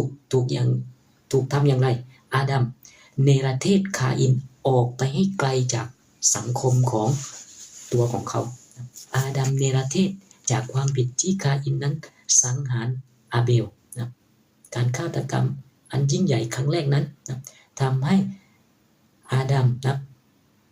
พระเจ้าไม่ไว้วางใจให้อาเบลนะลูกหลานให้คาอินลูกหลานของคาอินนั้นอยู่ใกล้กับอาดัมอยู่ใกล้กับสังคมครอบครัวของอาดัมดังนั้นจึงสรุปได้ว่าผู้ที่เป็นผู้ศรัทธาต่ออาดัมที่แท้จริงนะคือผู้ที่อยู่ใกล้ชิดกับอาดัมและรายล้อมใช้ชีวิตร่วมกับสังคมของอาดัมส่วนผู้ที่เป็นศัตรูของอาดัมศัตรูของพระเจ้าจะต้องถูกเนรเทศออกไปให้ไกลจากสังคมของอาดัมและคาอินไปใช้ชีวิตแบบอะไรแบบวิถีชีวิตแบบนรกนรกบนดินนะแต่ในขณะที่สังคมของอาดัมคือสังคมแห่งผู้สืบทอดแห่งพระผู้เป็นเจ้านะเป็นสังคมที่เป็นผู้ศรัทธาที่แท้จริงนะ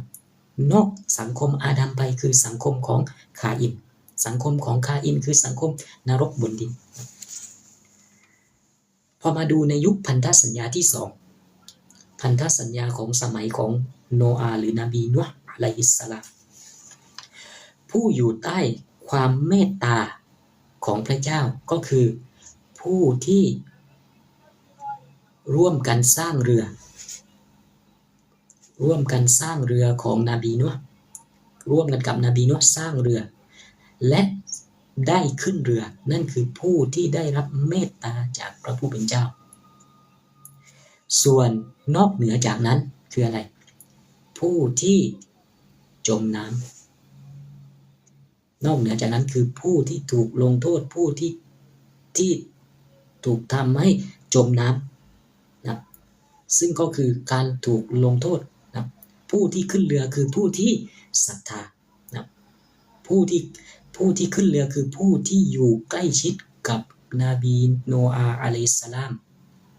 นะผู้ที่ปฏิเสธโนอาห์คือผู้ที่ไม่ยอมอยู่ร่วมกับโนอาห์นะสุดท้ายเขานะจมน้ำสุดท้ายเขา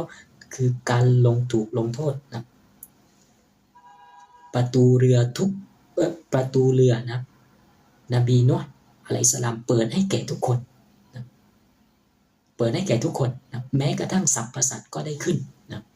แต่ผู้ที่เลือกที่จะไม่อยู่ร่วมกับนบีนูห์เลือกที่จะไม่ขึ้นเรือนะเขาก็คือศัตรูของพระผู้เป็นเจ้าและคือผู้ที่ต้องถูกลงโทษนะท่านอับดุลซอดิกมินุสสลามรอห์มะห์บอกว่ามันไม่ใช่ความบังเอิญนะที่ท่านศาสดามุฮัมมัดบอกว่าตัวของฉันนะเปรียบดังกับเรือของนบีนูห์นะผู้ใดขึ้นเรือนั้นนะผู้นั้นย่อมรอดพ้นนะมันเป็นเรือแห่งชีวิตนะดังนั้นนะผู้ที่ปฏิเสธการขึ้นเรือนะก็จะจมอยู่กับภาพลวงตาแห่งดุนยาผู้ที่ปฏิเสธการขึ้นเรือก็คือผู้ที่จมปลักอยู่กับภาพลวงของดุนยาท่านบาซาอิบ อิบนุสลามรอห์มะห์บอกว่าในยุคของโนอาห์มันเพียงพอไหมที่จะศรัทธาแบบไกลๆไม่ขึ้นเรือ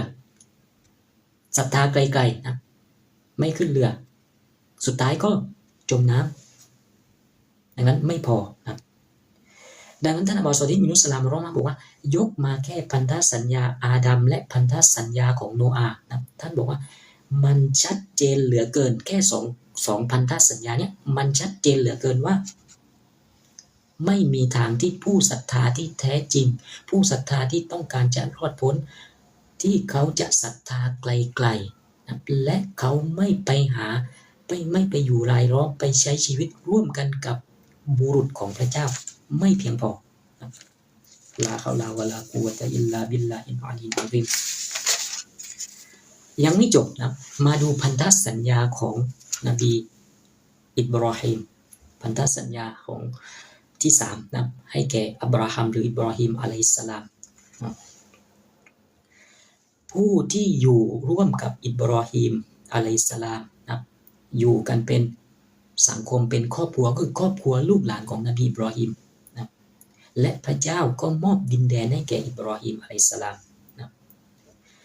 ดังนั้นวันนั้นนะผู้ที่ศรัทธาต่อพระเจ้าที่อยู่ในยุคของอิบราฮิมนะจะต้องทำยังไงต้องไปหาอิบราฮิมไปแต่งงานกับลูกสาวของอิบราฮิมไปแต่งงานกับลูกหลานของอิบราฮิมไปใช้ชีวิตอยู่ร่วมกับสังคมอิบราฮิมมาดูพันธสัญญาของโมเสสพันธสัญญาที่4นะโมเสสหรือมูซาอะลัยฮิสสลามนะผู้ที่ห่างไกลมูซานะผู้ที่ห่างไกลโมเสสคือใครยิวที่ห่างไกลโมเสสก็คือยิวที่ยอมตกเป็นทาสในอะไรในอียิปต์ไหมยิวที่ปฏิเสธที่จะอยู่ร่วมกับโมเสสก็คือยิวที่ยอมตกเป็นทาสในอียิปต์นะซึ่งจะต้องถูกอะไรถ้าเขายอมเป็นทาสในอียิปต์เขาจะต้องถูกใช้แรงงานจากชาวอียิปต์ต้องถูกทารุณกรรมต้องทำงานตลอดเวลาทำงานตลอดเวลาต้องถูกใช้แรงงานท่านบอสดิกบอกว่าตรงนี้สำคัญท่านบอสดิกว่ามันเหมือนกับอะไรมันเหมือนกับยุคปัจจุบันนี้แหละมนุษย์ต้องทำงานนะเพื่ออะไรเพื่อแลกกับดุนยานะทำงานทั้งวันทั้งคืนนะในระบบทุนนิยมระบบของซาตานมันไล่ที่ครอบคลุมโลกใบนี้อยู่นะมนุษย์ตกเป็นทาสนะดังนั้นถ้าเขาต้องการที่จะเป็นอิสระปลดเปลื้องจากการเป็นทาสในอียิปต์เขาจะต้องไปหาโมเสส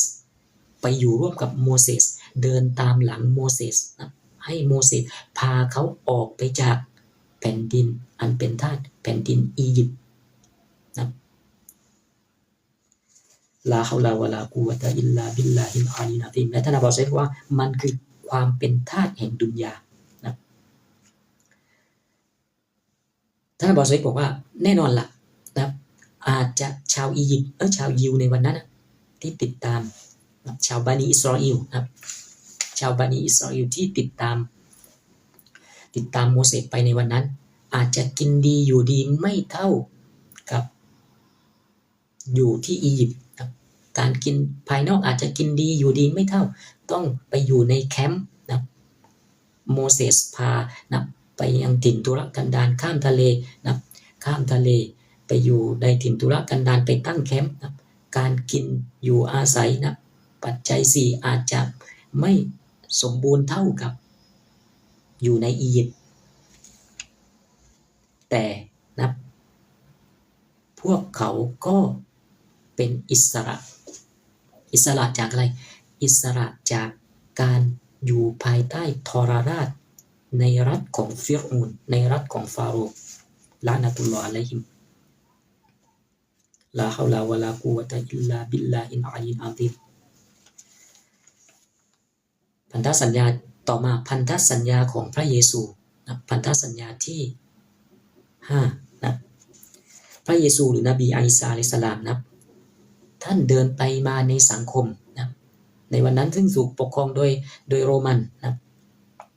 ท่านเดินไปมาในสังคมท่านทำยังไงนะในคัมภีร์ไบเบิลบอกว่าท่านเดินผ่านนะชาวประมงนะท่านบอกว่าทิ้งอวนทิ้งนะติดตามฉันมานะเลิกหาปลาตกปลานะเลิกทำงานนะแล้วติดตามฉันมาไปอะไรไปสร้างสังคมกับฉันนะไปสร้างสังคมกับฉันนะฉันจะสร้างสังคมคู่ขนานกับรัฐทรราชเนี่ยแม้มันจะเล็กก็ตามนะดังนั้นนะราชอาณาจักรแห่งพระเจ้าในวันนั้นนะราชอาณาจักรแห่งพระเจ้าก็คือ หัวใจของผู้ศรัทธาทุกคนนั่นแหละคือราชอาณาจักรนะในหนังสือกิจการนะในคัมภีร์ไบเบิลในหนังสือกิจการนะกล่าวว่าเมื่อพระเยซูจากไปแล้วนะเมื่อพระเยซูจากไปแล้วนะผู้สืบทอดของท่านผู้ที่เป็นภาชนะที่มารองรับต่อจากท่านก็คือซีโมนเปโตรอะลัยฮิสสลามนะก็สามารถสร้างชุมชนผู้ศรัทธาขึ้นมาได้อย่างสำเร็จนะลาฮาวลาวะลากุวะตะอิลลาบิลลาฮิลอาลีลอาซีมในพันธสัญญาที่5พันธสัญญาที่6นะพันธสัญญาของมุฮัมมัดศ็อลลัลลอฮุอะลัยฮิวะอาลีฮิวะซัลลัมนะศาสดามุฮัมมัดศ็อลลัลลอฮุอะลัยฮิวะอาลีฮิวะซัลลัมนะท่านนะสร้างชุมชนนะวงเล็กๆของท่านนะในแผ่นดินอะไรแผ่นดินมักกะฮ์หลังจากที่ท่านถูกกดขี่ข่มเหงนะถูกกดขี่ข่มเหงถูกคุกคามนะท่านก็อพยพนะลี้ภัยไปยังแผ่นดินมาดีนะคำถามคือผู้ศรัทธาต่อมุฮัมมัดในวันนั้นนะมีใครอีกไหมที่อยู่ในแผ่นดินมักกะฮ์ไม่ตามมุฮัมมัดไปยังแผ่นดินมาดีนะมีไหมแน่นอนย่อมไม่มีนะดังนั้นผู้ศรัทธาต่อมุฮัมมัดศ็อลลัลลอฮุอะลัยฮิวะซัลลัมที่แท้จริงในวันนั้นจะต้องหอบผ้าหอบผ่อนนะเก็บกระเป๋านะ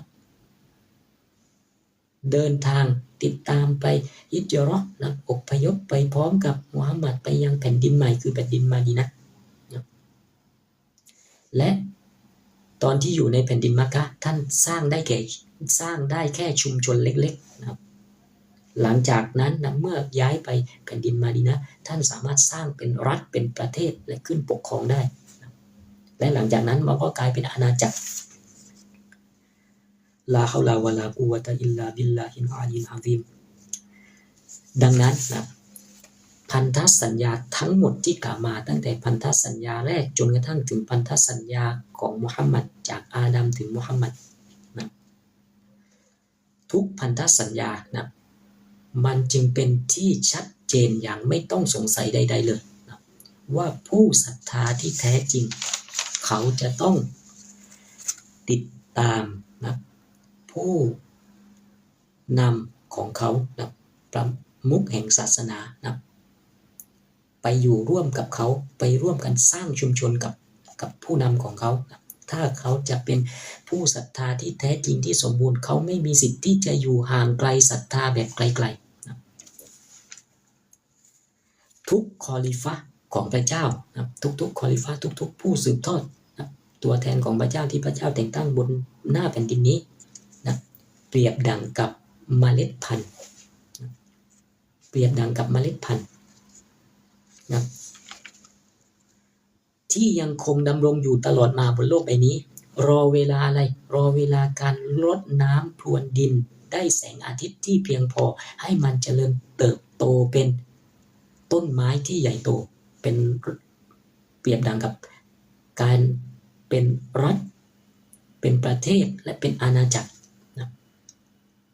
แต่ถ้ามันมีการรดน้ำพรวนดินมีแสงสว่างนะไม่เพียงพอนะมันก็ยังคงดำรงเป็นเมล็ดพันธุ์ที่อยู่ในดินนั้นต่อไปมันไม่ได้หายไปไหนอับราฮัมโมเสสที่ร่อนเล่อยู่ในท้องทะเลทรายนะอิบรอฮีมมูซานะอะลัยฮิมัสสลามที่ร่อนเล่อยู่ในทะเลทรายนะเขาก็เหมือนกับเมล็ดพันธุ์อิบรอฮีมเหมือนเมล็ดพันธุ์เพราะอะไรเพราะไม่มีการรดน้ำพรวนดินนะได้แสงอาทิตย์ที่มากเพียงพอในการที่จะสร้างประเทศสร้างรัฐและอาณาจักร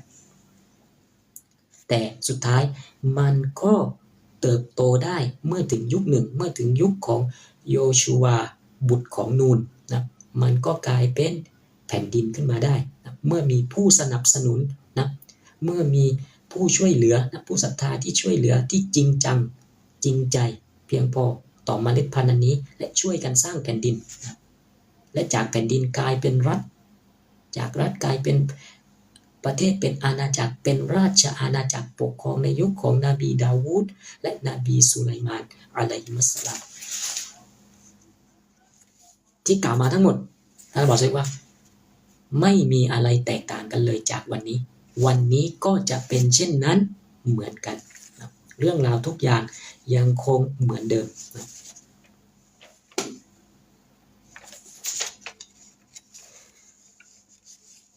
ดังนั้นนะเมื่อมีความศรัทธาแน่นอนเมื่อคนหนึ่งมีความศรัทธามันจึงมีภารกิจที่ผูกพันมีพันธกิจมีมิชชั่นนะพันธกิจภารกิจที่นะที่ผูกพันอยู่กับความศรัทธานั้นถ้าต้องการเป็นผู้ศรัทธาที่แท้จริงผู้ศรัทธาที่สมบูรณ์คุณมีหน้าที่ต้องทำมันคุณมีหน้าที่ต้องทำมันท่านบอกสดิกนะตรงนี้ท่านก็ย้ำอีกครั้งหนึ่งว่าฉันไม่ได้หมายความว่าฉันบีบบังคับศาสนาเราบีบบังคับให้ต้องทำไม่ใช่แต่หมายถึงว่าเมื่อความศรัทธาสมบูรณ์เมื่อความศรัทธาแท้จริง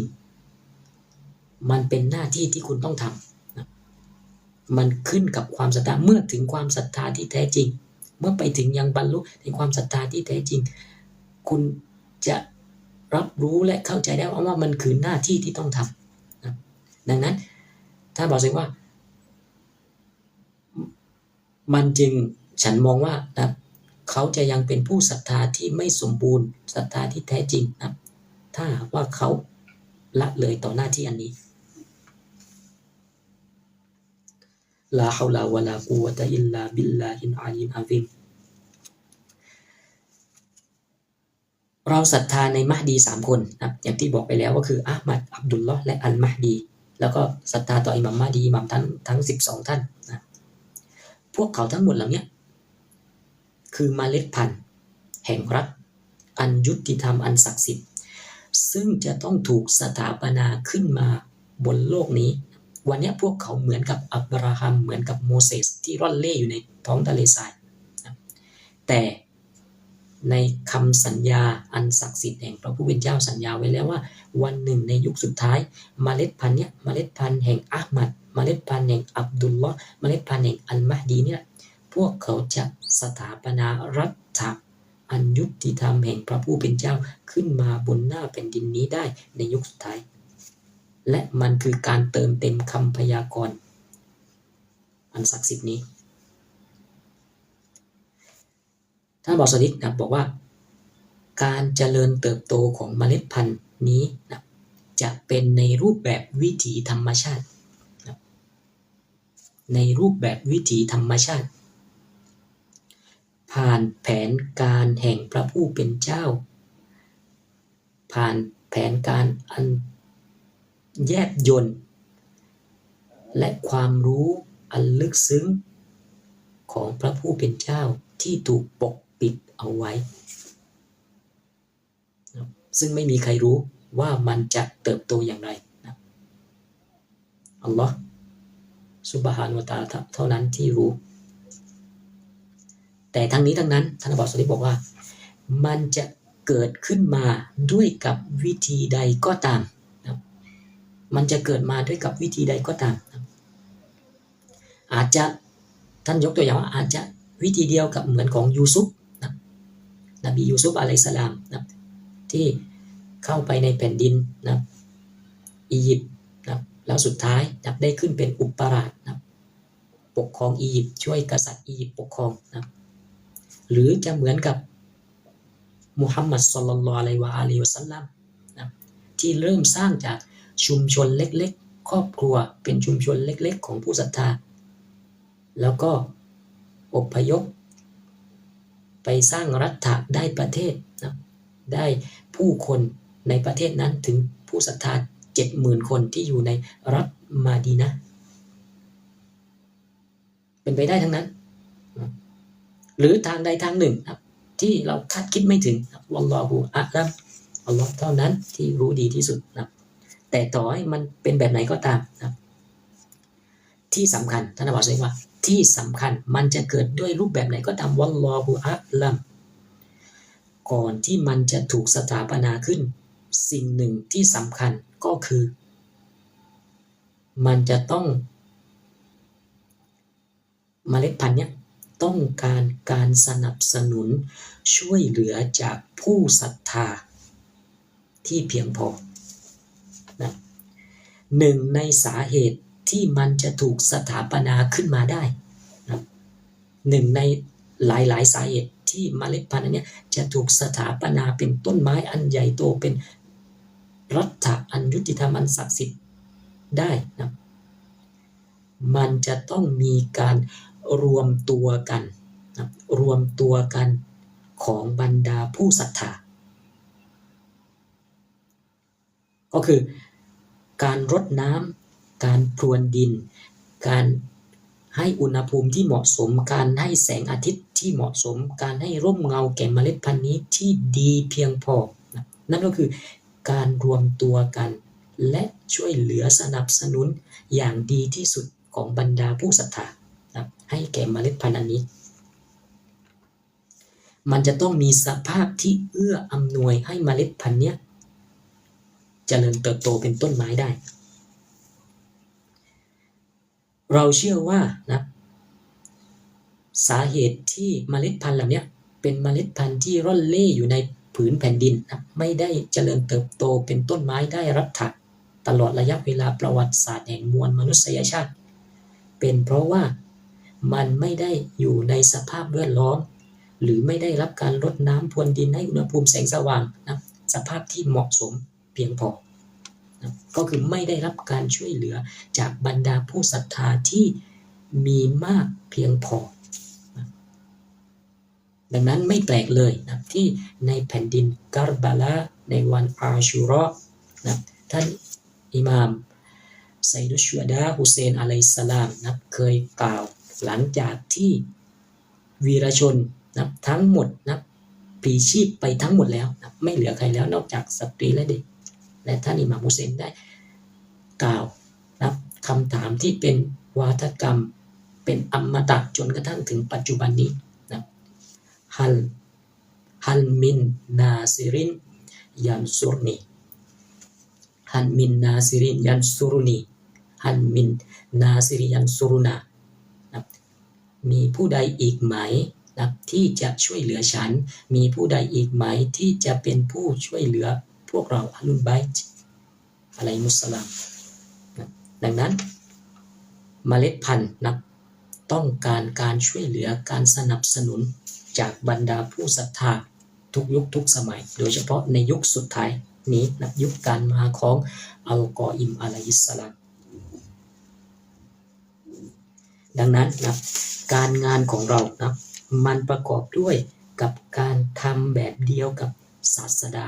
ทำแบบเดียวกับศาสนทูตอิหม่ามก่อนหน้านี้ทั้งหมดนะเริ่มต้นด้วยกับการให้คำสอนอธิบายแก่ผู้คนทั้งหลายด้วยความอดทนนะอธิบายด้วยกับเหตุและผลนะด้วยกับหลักฐานที่ชัดเจนที่ชัดแจ้งด้วยคำอธิบายที่ไม่อาจมีสติปัญญาใดในโลกนี้สามารถโต้แย้งได้นี่คือหน้าที่เริ่มต้นของทุกๆคอลิฟะของพระผู้เป็นเจ้าจะมาด้วยกับวิธีการอันนี้และวันนี้เราทำเช่นเดียวกับที่เราได้กล่าวไปนะเราทำเช่นเดียวกับที่อิหม่ามฮัสซันอัลมุจตบาอะลัยฮิสสลามเคยทำนะท่านอิหม่ามฮัสซันอัลมุจตบาอะลัยฮิสสลามเคยทำนะหลังจากที่ท่านถูกปล้นตำแหน่งถูกยึดอำนาจนะจากมุอาวิยะห์ราชวงศ์อุมัยย์ละนะตุลลอฮ์อะลัยฮิมนะท่านบาซาลิกพูดในวิดีโอนี้นะเพิ่มไปอีกว่าวันนี้พวกซาอุดิอาระเบียพวกวะฮาบีทั้งหลายนะพวกเขารู้ว่าประวัติศาสตร์มันขมขื่นสำหรับพวกเขาทรราชมุอาวิยะห์ละนะตุลลอฮ์อะลัยฮินี่นะวันนี้พวกเขาพยายามที่โปรโมททำวิดีโอนะซีรีส์ต่างๆเพื่อโปรโมทราชวงศ์มุอาวิยะห์ราชวงศ์อุมัยย์และโปรโมทมุอาวิยะห์นะในเดือนรอมฎอนต่างๆในประเทศซาอุดิอาระเบียในวันนี้เพื่ออะไรเพื่อโปรโมทนะเพื่อลบล้างภาพลักษณ์ประวัติศาสตร์ของทรราชนะอย่างมุอาวิยะห์ให้ดูดีขึ้นนะวันนั้นอิหม่าม ฮัสซันอัลมุจตบานะไม่มีอำนาจขึ้นปกครองนะสิ่งที่ท่านทำคืออะไรนะท่านเปิดโรงเรียนเล็กๆของท่าน โรงเรียนอันศักดิ์สิทธิ์ของท่านนะโรงเรียนอันศักดิ์สิทธิ์สอนวิชาการความรู้นะที่ท่านได้รับการถ่ายทอดมาจากท่านรอซูลุลลอฮ์และท่านอามีรุลมุมินีนอะลัยฮิสสลามนะให้แก่อะไรให้แก่บรรดาผู้คนนะในอะไรในโรงเรียนของท่าน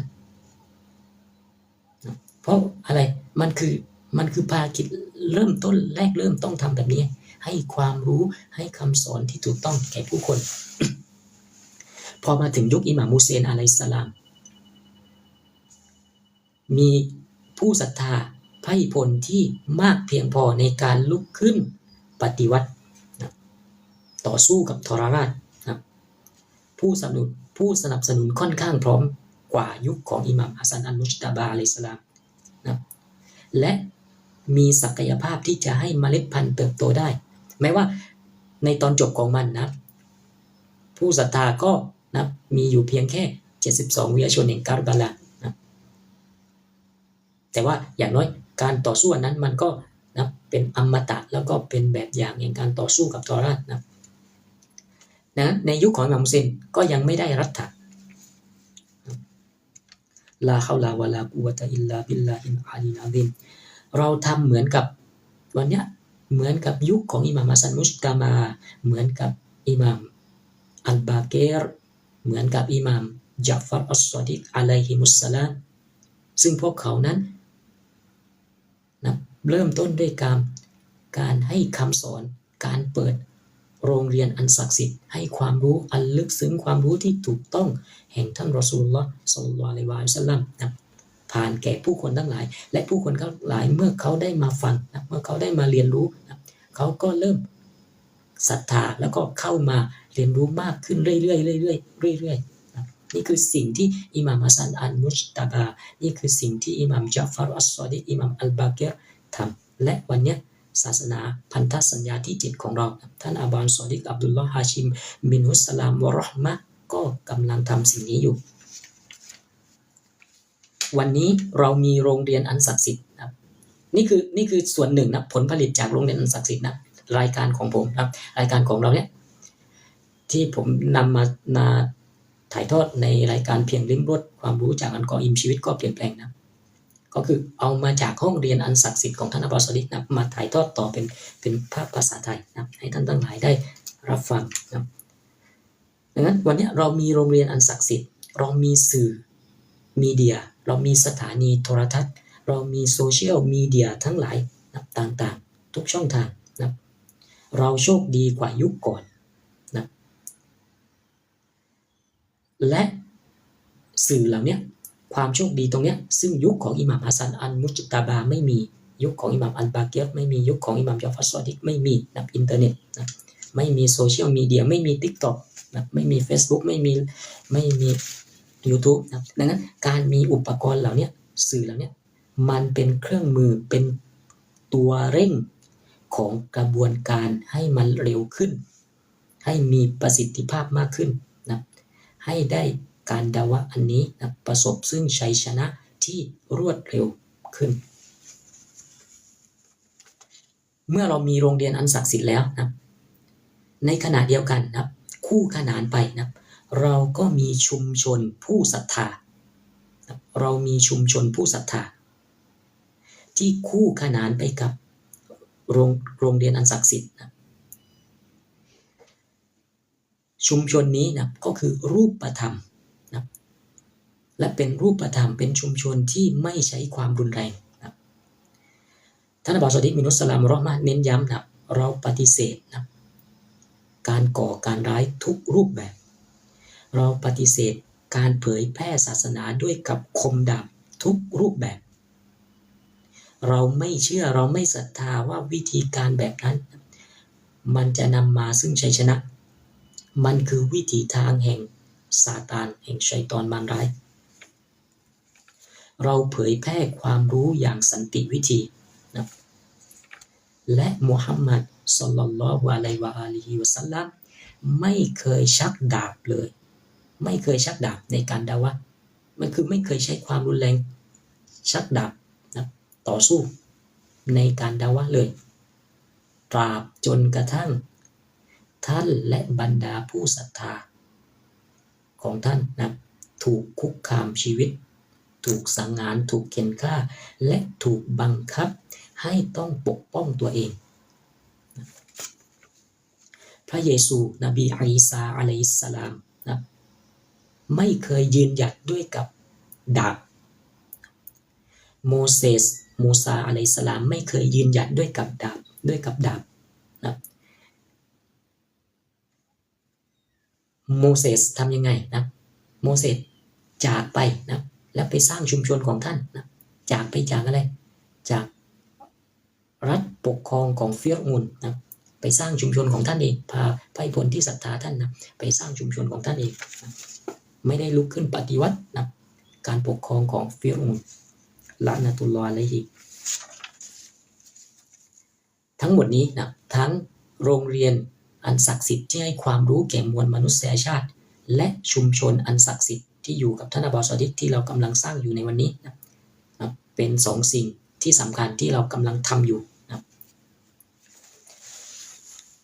ลาฮาวลาวะลากุวะตะอิลลาบิลลาฮิลอาลีลอะซีมและชุมชนอันศักดิ์สิทธิ์เนี่ยท่านอับดุลซอดิกบอกว่ามันก็คือโปรโตไทป์มันคือต้นแบบของอุตตมรัฐหรือรัฐแห่งอัลมะฮดีที่จะเกิดขึ้นในอนาคตชุมชนอันเนี้ยเพราะอะไรท่านอับดุลซอดิกบอกว่าอย่างเช่นนวัตกรรมต่างๆนะบริษัทยักษ์ใหญ่ต่างๆบนโลกเนี้ยถ้าเขาจะสร้างผลิตภัณฑ์อะไรขึ้นมาสิ่งที่เขาต้องทำคืออะไรอย่างเช่นเทสลาวันนี้บริษัทเทสลาต้องการที่จะผลิตรถไฟฟ้าครับเมื่อเขาต้องการที่จะผลิตรถยนต์ไฟฟ้านะเขาผลิตออกมาเลยไหม5 ล้านคันขายไม่เขาไม่ได้ผลิต5 ล้านคันขายเลยเขาผลิตโปรโตไทป์หรือว่าต้นแบบนะขึ้นมาก่อนสักคัน1 2 คันนะเป็นต้นแบบนะเพื่ออะไรเพื่อดูว่าผู้ที่จะซื้อนะประชาชนนั้นนะสนใจมากน้อยเพียงใดนะต้องการมันไหมนะเห็นประโยชน์ของต้นแบบอันนี้ไหมรถยนต์ไฟฟ้ามันดีกว่ารถยนต์น้ำมันไหมเขาจะสร้างต้นแบบหรือโปรโตไทป์ขึ้นมาก่อนนะเมื่อเขาเห็นแล้วว่ามีคนต้องการและมันมีประโยชน์มากกว่ารถยนต์ใช้น้ำมันนะหลังจากนั้นแหละเขาเห็นแล้วว่าเป็นการตลาดแล้วมันหลังจากนั้นสามารถที่จะผลิตเป็นหมื่นเป็นแสนเป็นพันนะเป็นล้านคันนะออกขายได้หรือเวลาเขาทำซีรีส์ต่างๆนะซีรีส์หนังซีรีส์สารคดีต่างๆนะ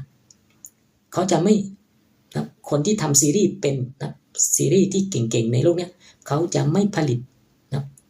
เอพิโซดเต็มมาเลยไม่มีนะเขาจะทำอะไรก่อนเขาเรียก Pilot Episode ก็คือตอนนำร่องซีรีส์นำร่องก่อนนะให้ชมสัก5 นาทีแบบนี้เพื่ออะไรเพื่อดูว่าคนนะสนใจมากน้อยเพียงใดนะเห็นประโยชน์จากซีรีส์นี้ไหมนะหลังจากนั้นนะหลังจากซีรีส์นำร่องแล้วนะหลังจากนั้นแหละต่อมาจะผลิตเป็นซีรีส์เต็มขึ้นมานะฉันใดก็ฉันนั้นนะวันนี้อุตตมรัฐแห่งอัลมะฮดีก็เช่นเดียวกันนะเรายังไม่สามารถ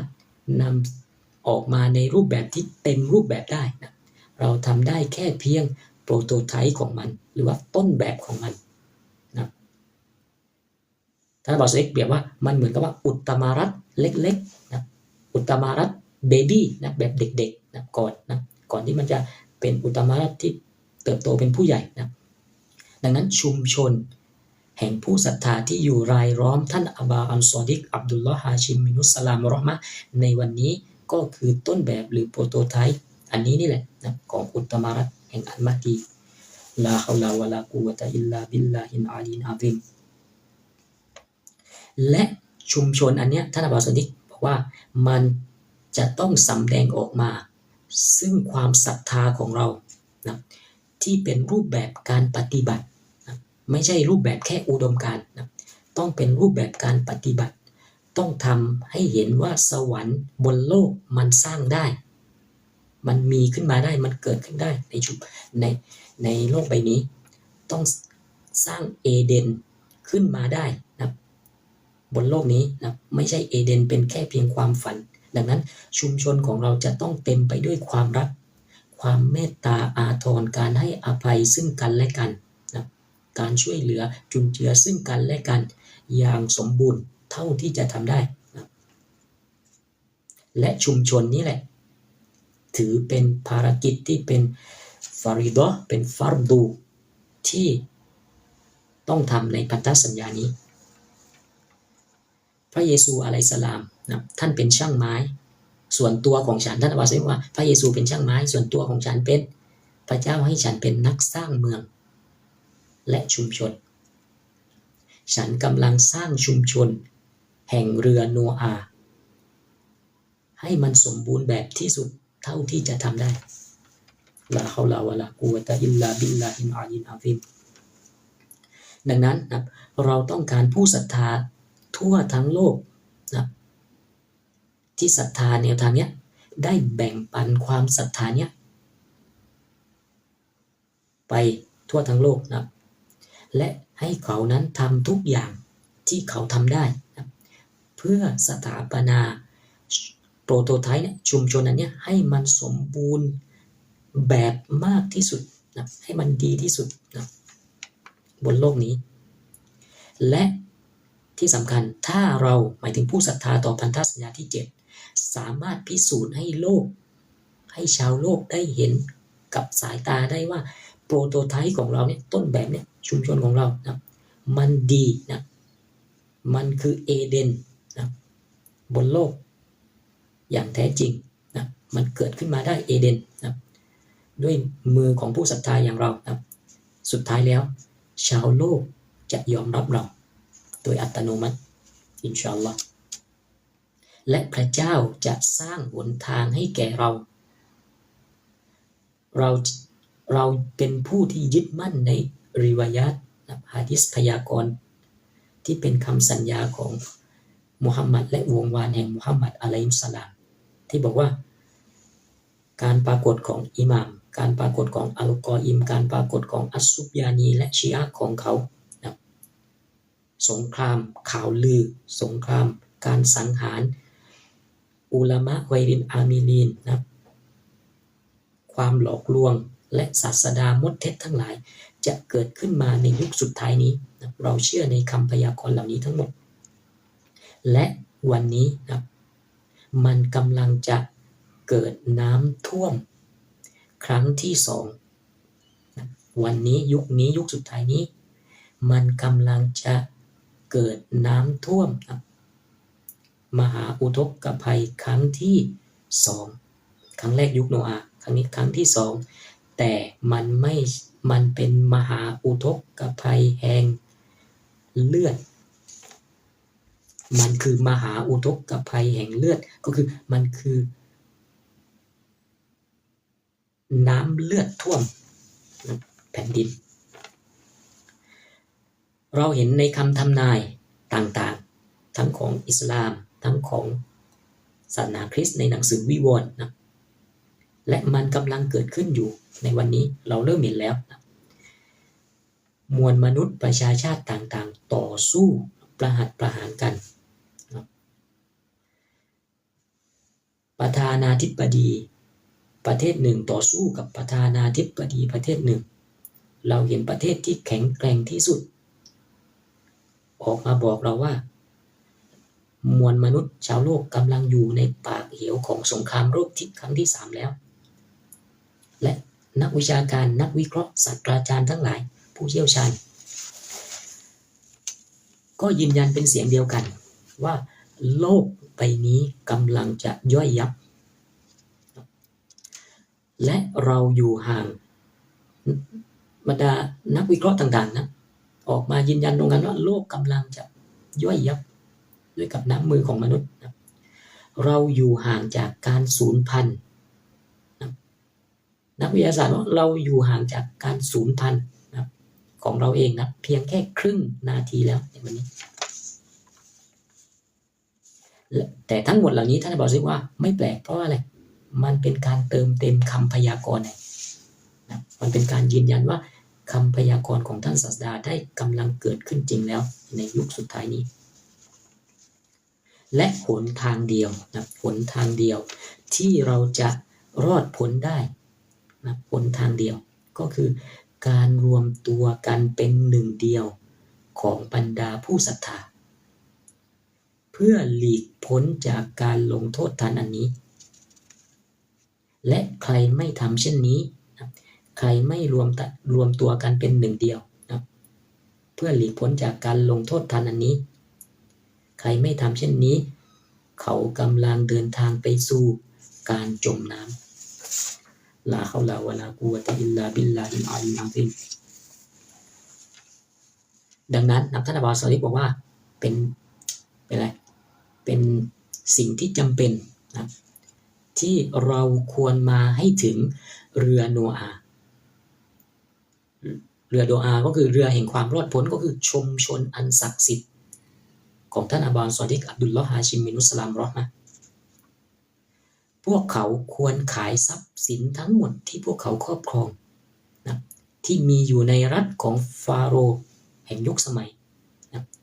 และทุ่มเทนะทรัพยากรที่เขามีทั้งหมดในตัวของเขาเพื่ออะไรเพื่อโปรโตไทป์อันนี้เพื่อต้นแบบของอุตตมรัฐอันนี้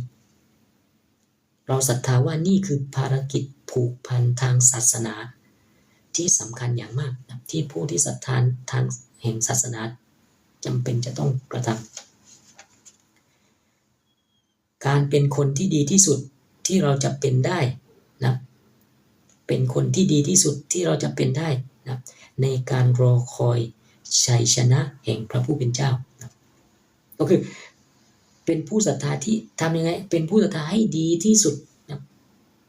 ที่เราสามารถเป็นได้นะในการรอคอยชัยชนะแห่งพระเจ้าและท่านอับบาสซอลิกก็ได้อ่านองค์การในพระมหาคัมภีร์อัลกุรอานในซูเราะห์อันนัสรที่อัลลอฮ์กล่าวว่าอิซาจาอะนัสรุลลอฮ์วัลฟัตห์เมื่อชัยชนะของพระเจ้านะได้มาถึงและอัลฟัตห์การเปิดเผยนั้นได้มาถึงวะรออัยตันนาสยะดะคุลูนฟีดีนิลลาฮิอัฟวาจาเจ้าจะได้เห็นชาวโลกเจ้าจะได้เห็นผู้คนทั้งหลายเข้ามาในศาสนาของพระเจ้ากันเป็นแถวเป็นหมู่คณะเป็นกลุ่มก้อนมากมายฟัสซับบิฮ์บิฮัมดิร็อบบิกะวัสตัฆฟิรฉะนั้นจงสรรเสริญต่อพระผู้อภิบาลของเจ้าเถิดและจงขอการอภัยโทษเถิดอินนะฮูกานะตาววาบาแท้จริงพระองค์นั้นคือผู้ทรงอภัยโทษผู้ทรงตอบรับการกับเนื้อกับตัวของผู้คนลาฮาวลาวะลากุวะตะอิลลาบิลลาฮิลอาลีลอะซีมดังนั้นนะโปรโตไทป์อันเนี้ยคือโปรเจกต์ของเราที่เรากำลังทำอยู่ที่เราทำมาแล้วที่เรากำลังทำอยู่และทำต่อไปนะฉันพยายามอธิบายความศรัทธาของเรานะทั้งหมดที่กล่าวมาท่านบอกว่าฉันพยายามอธิบายโดยสังเขปที่เล่ามาทั้งหมดนะก็คืออธิบายโดยสังเขปแล้วนะรายละเอียดมันมีมากกว่านี้เนี่ยนี่คืออธิบายโดยสังเขปแล้วนะ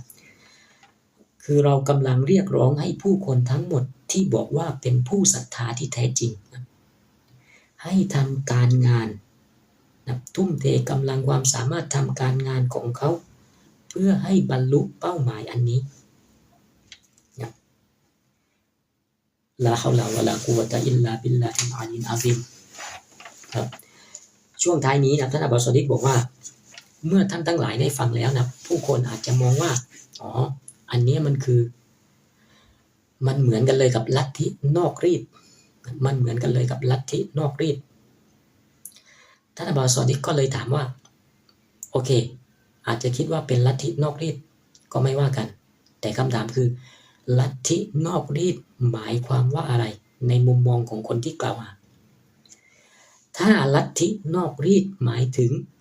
การมีกลุ่มบุคคลที่เขามีผู้นำหรือประมุขของเขาที่เขาเคารพนับถือศรัทธาแน่นอนนะเรานะศาสนาอามาดีแห่งสันติภาพและอัสมีนะก็คือลัทธินอกรีดและไม่ใช่เพียงแค่เรานะอิสลามก็ลัทธินอกรีดเพราะเขาศรัทธานับถือต่อมุฮัมมัดไม่ใช่แค่อิสลามคริสต์ก็นอกรีดลัทธินอกรีดเพราะเขาศรัทธานับถือต่อพระเยซูไม่ใช่เฉพาะอิสลามไม่ใช่เฉพาะคริสต์ยูดายนะชาวยิวเขาก็ลัทธินอกรีดเพราะเขาศรัทธาต่อโมเสสศรัทธาต่อเอลียาและบรรดาศาสดาชาวยิวแต่ถ้าเราบอกว่าลัทธินอกรีดหมายถึงกลุ่มบุคคลนะกลุ่มคนที่มีประมุขหรือมีผู้นำที่เป็นผู้ที่มุ่งร้ายต้องการที่จะให้สาวกนมัสการเขาและลงท้ายด้วยกับการก่อการร้ายใช้ความรุนแรงแน่นอนท่านบอกซึ่งบอกว่าเราขอปฏิเสธเราถ้าความหมายของคำว่าลัทธินอกรีดคือสิ่งนี้แน่นอนมันไม่ใช่ตัวตนของพวกเรานะมันไม่ใช่สิ่งที่เป็นความเป็นเรานะเราปฏิเสธความรุนแรงทุกรูปแบบเราศรัทธาในความเป็นชีวิตนะเราศรัทธานะในความเป็นชีวิตและความศักดิ์สิทธิ์แห่งมวลมนุษยชาติและสาเหตุของการก่อการร้ายท่านบอกสาเหตุก่อการร้ายมันคืออะไรคือการที่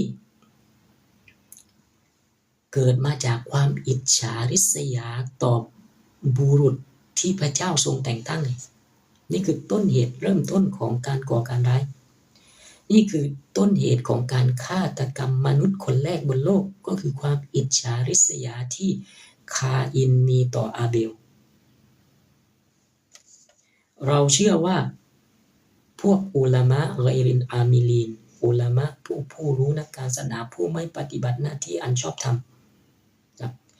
คือผู้ที่ตีความองค์การของพระเจ้าโดยที่ไร้ซึ่งผู้ที่เป็นตัวแทนของพระเจ้าเขาตีความด้วยตัวของเขาเอง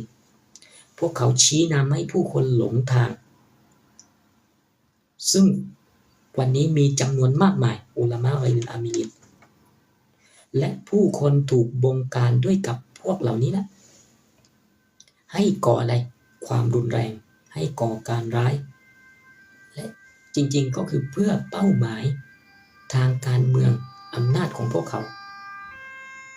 และที่เป็นเช่นนี้สาเหตุเดียวคือพวกเขาไร้ซึ่ง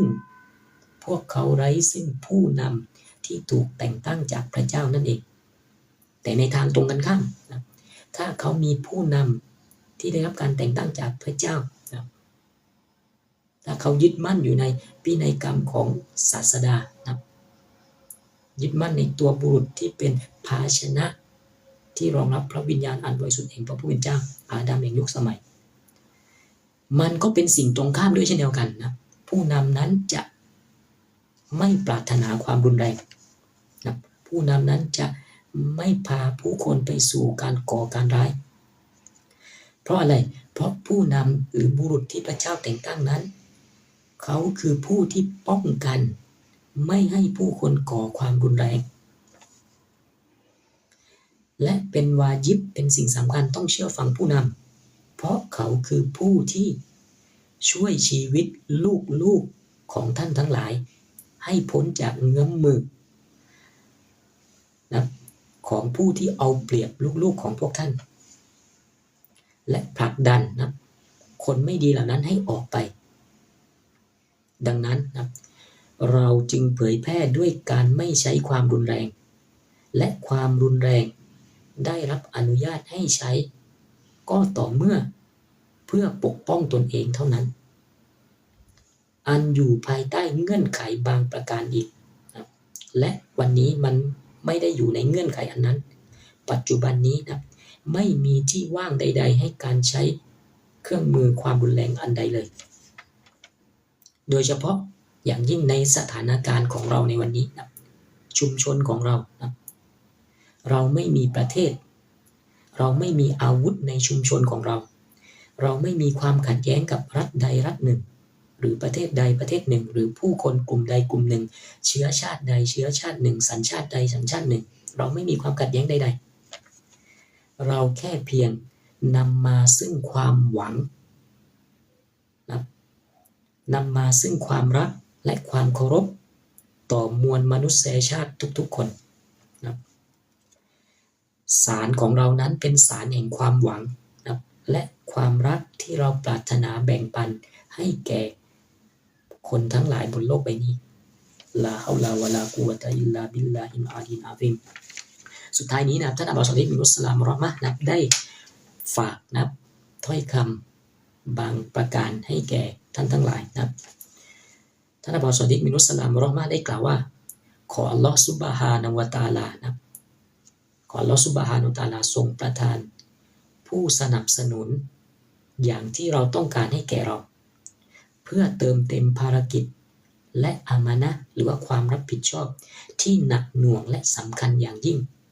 ที่ตกลงบนบ่าของพวกเรา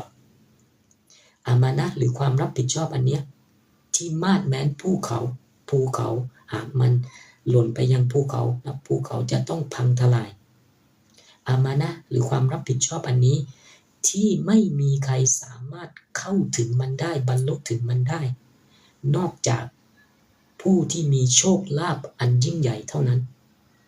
อามานะห์หรือความรับผิดชอบอันนี้ที่บรรดาศาสดาและศาสนทูตต่างปรารถนาที่จะกลับมาในโลกนี้อีกครั้งหนึ่งเพื่อมีส่วนร่วมเป็นส่วนหนึ่งของมันและพวกเขาบอกว่ายุคนี้ผู้คนที่มาถึงที่นี่ได้นะและสนับสนุนต่อภารกิจต่ออามานะห์นี้นะมากที่สุดนะคนแรกที่มาถึงได้นะคือคนที่ดีที่สุดในหมู่ของคนที่ดีที่สุด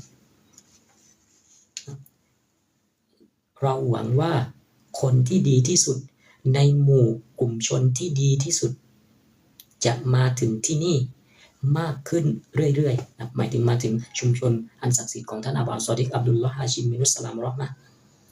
เราหวังว่าคนที่ดีที่สุดในหมู่ชนที่ดีที่สุดจะมาถึงที่นี่มากขึ้นเรื่อยๆนะและช่วยเราให้ตระหนักถึงความฝันอันนี้อินชาอัลลอฮ์ไม่มีข้อแก้ตัวใดๆอีกแล้วสำหรับผู้ใดหลังจากคำพูดในวันนี้ลาฮาวลาวะลากุวะตะอิลลาบิลลาฮิลอาลีลอาซิมอัลลอฮุมมะศ็อลลิอะลามุฮัมมัดวะอาลีมุฮัมมัดอะนะอิมมะวัลมะฮดียินวะซัลลัมะตัสลีมะ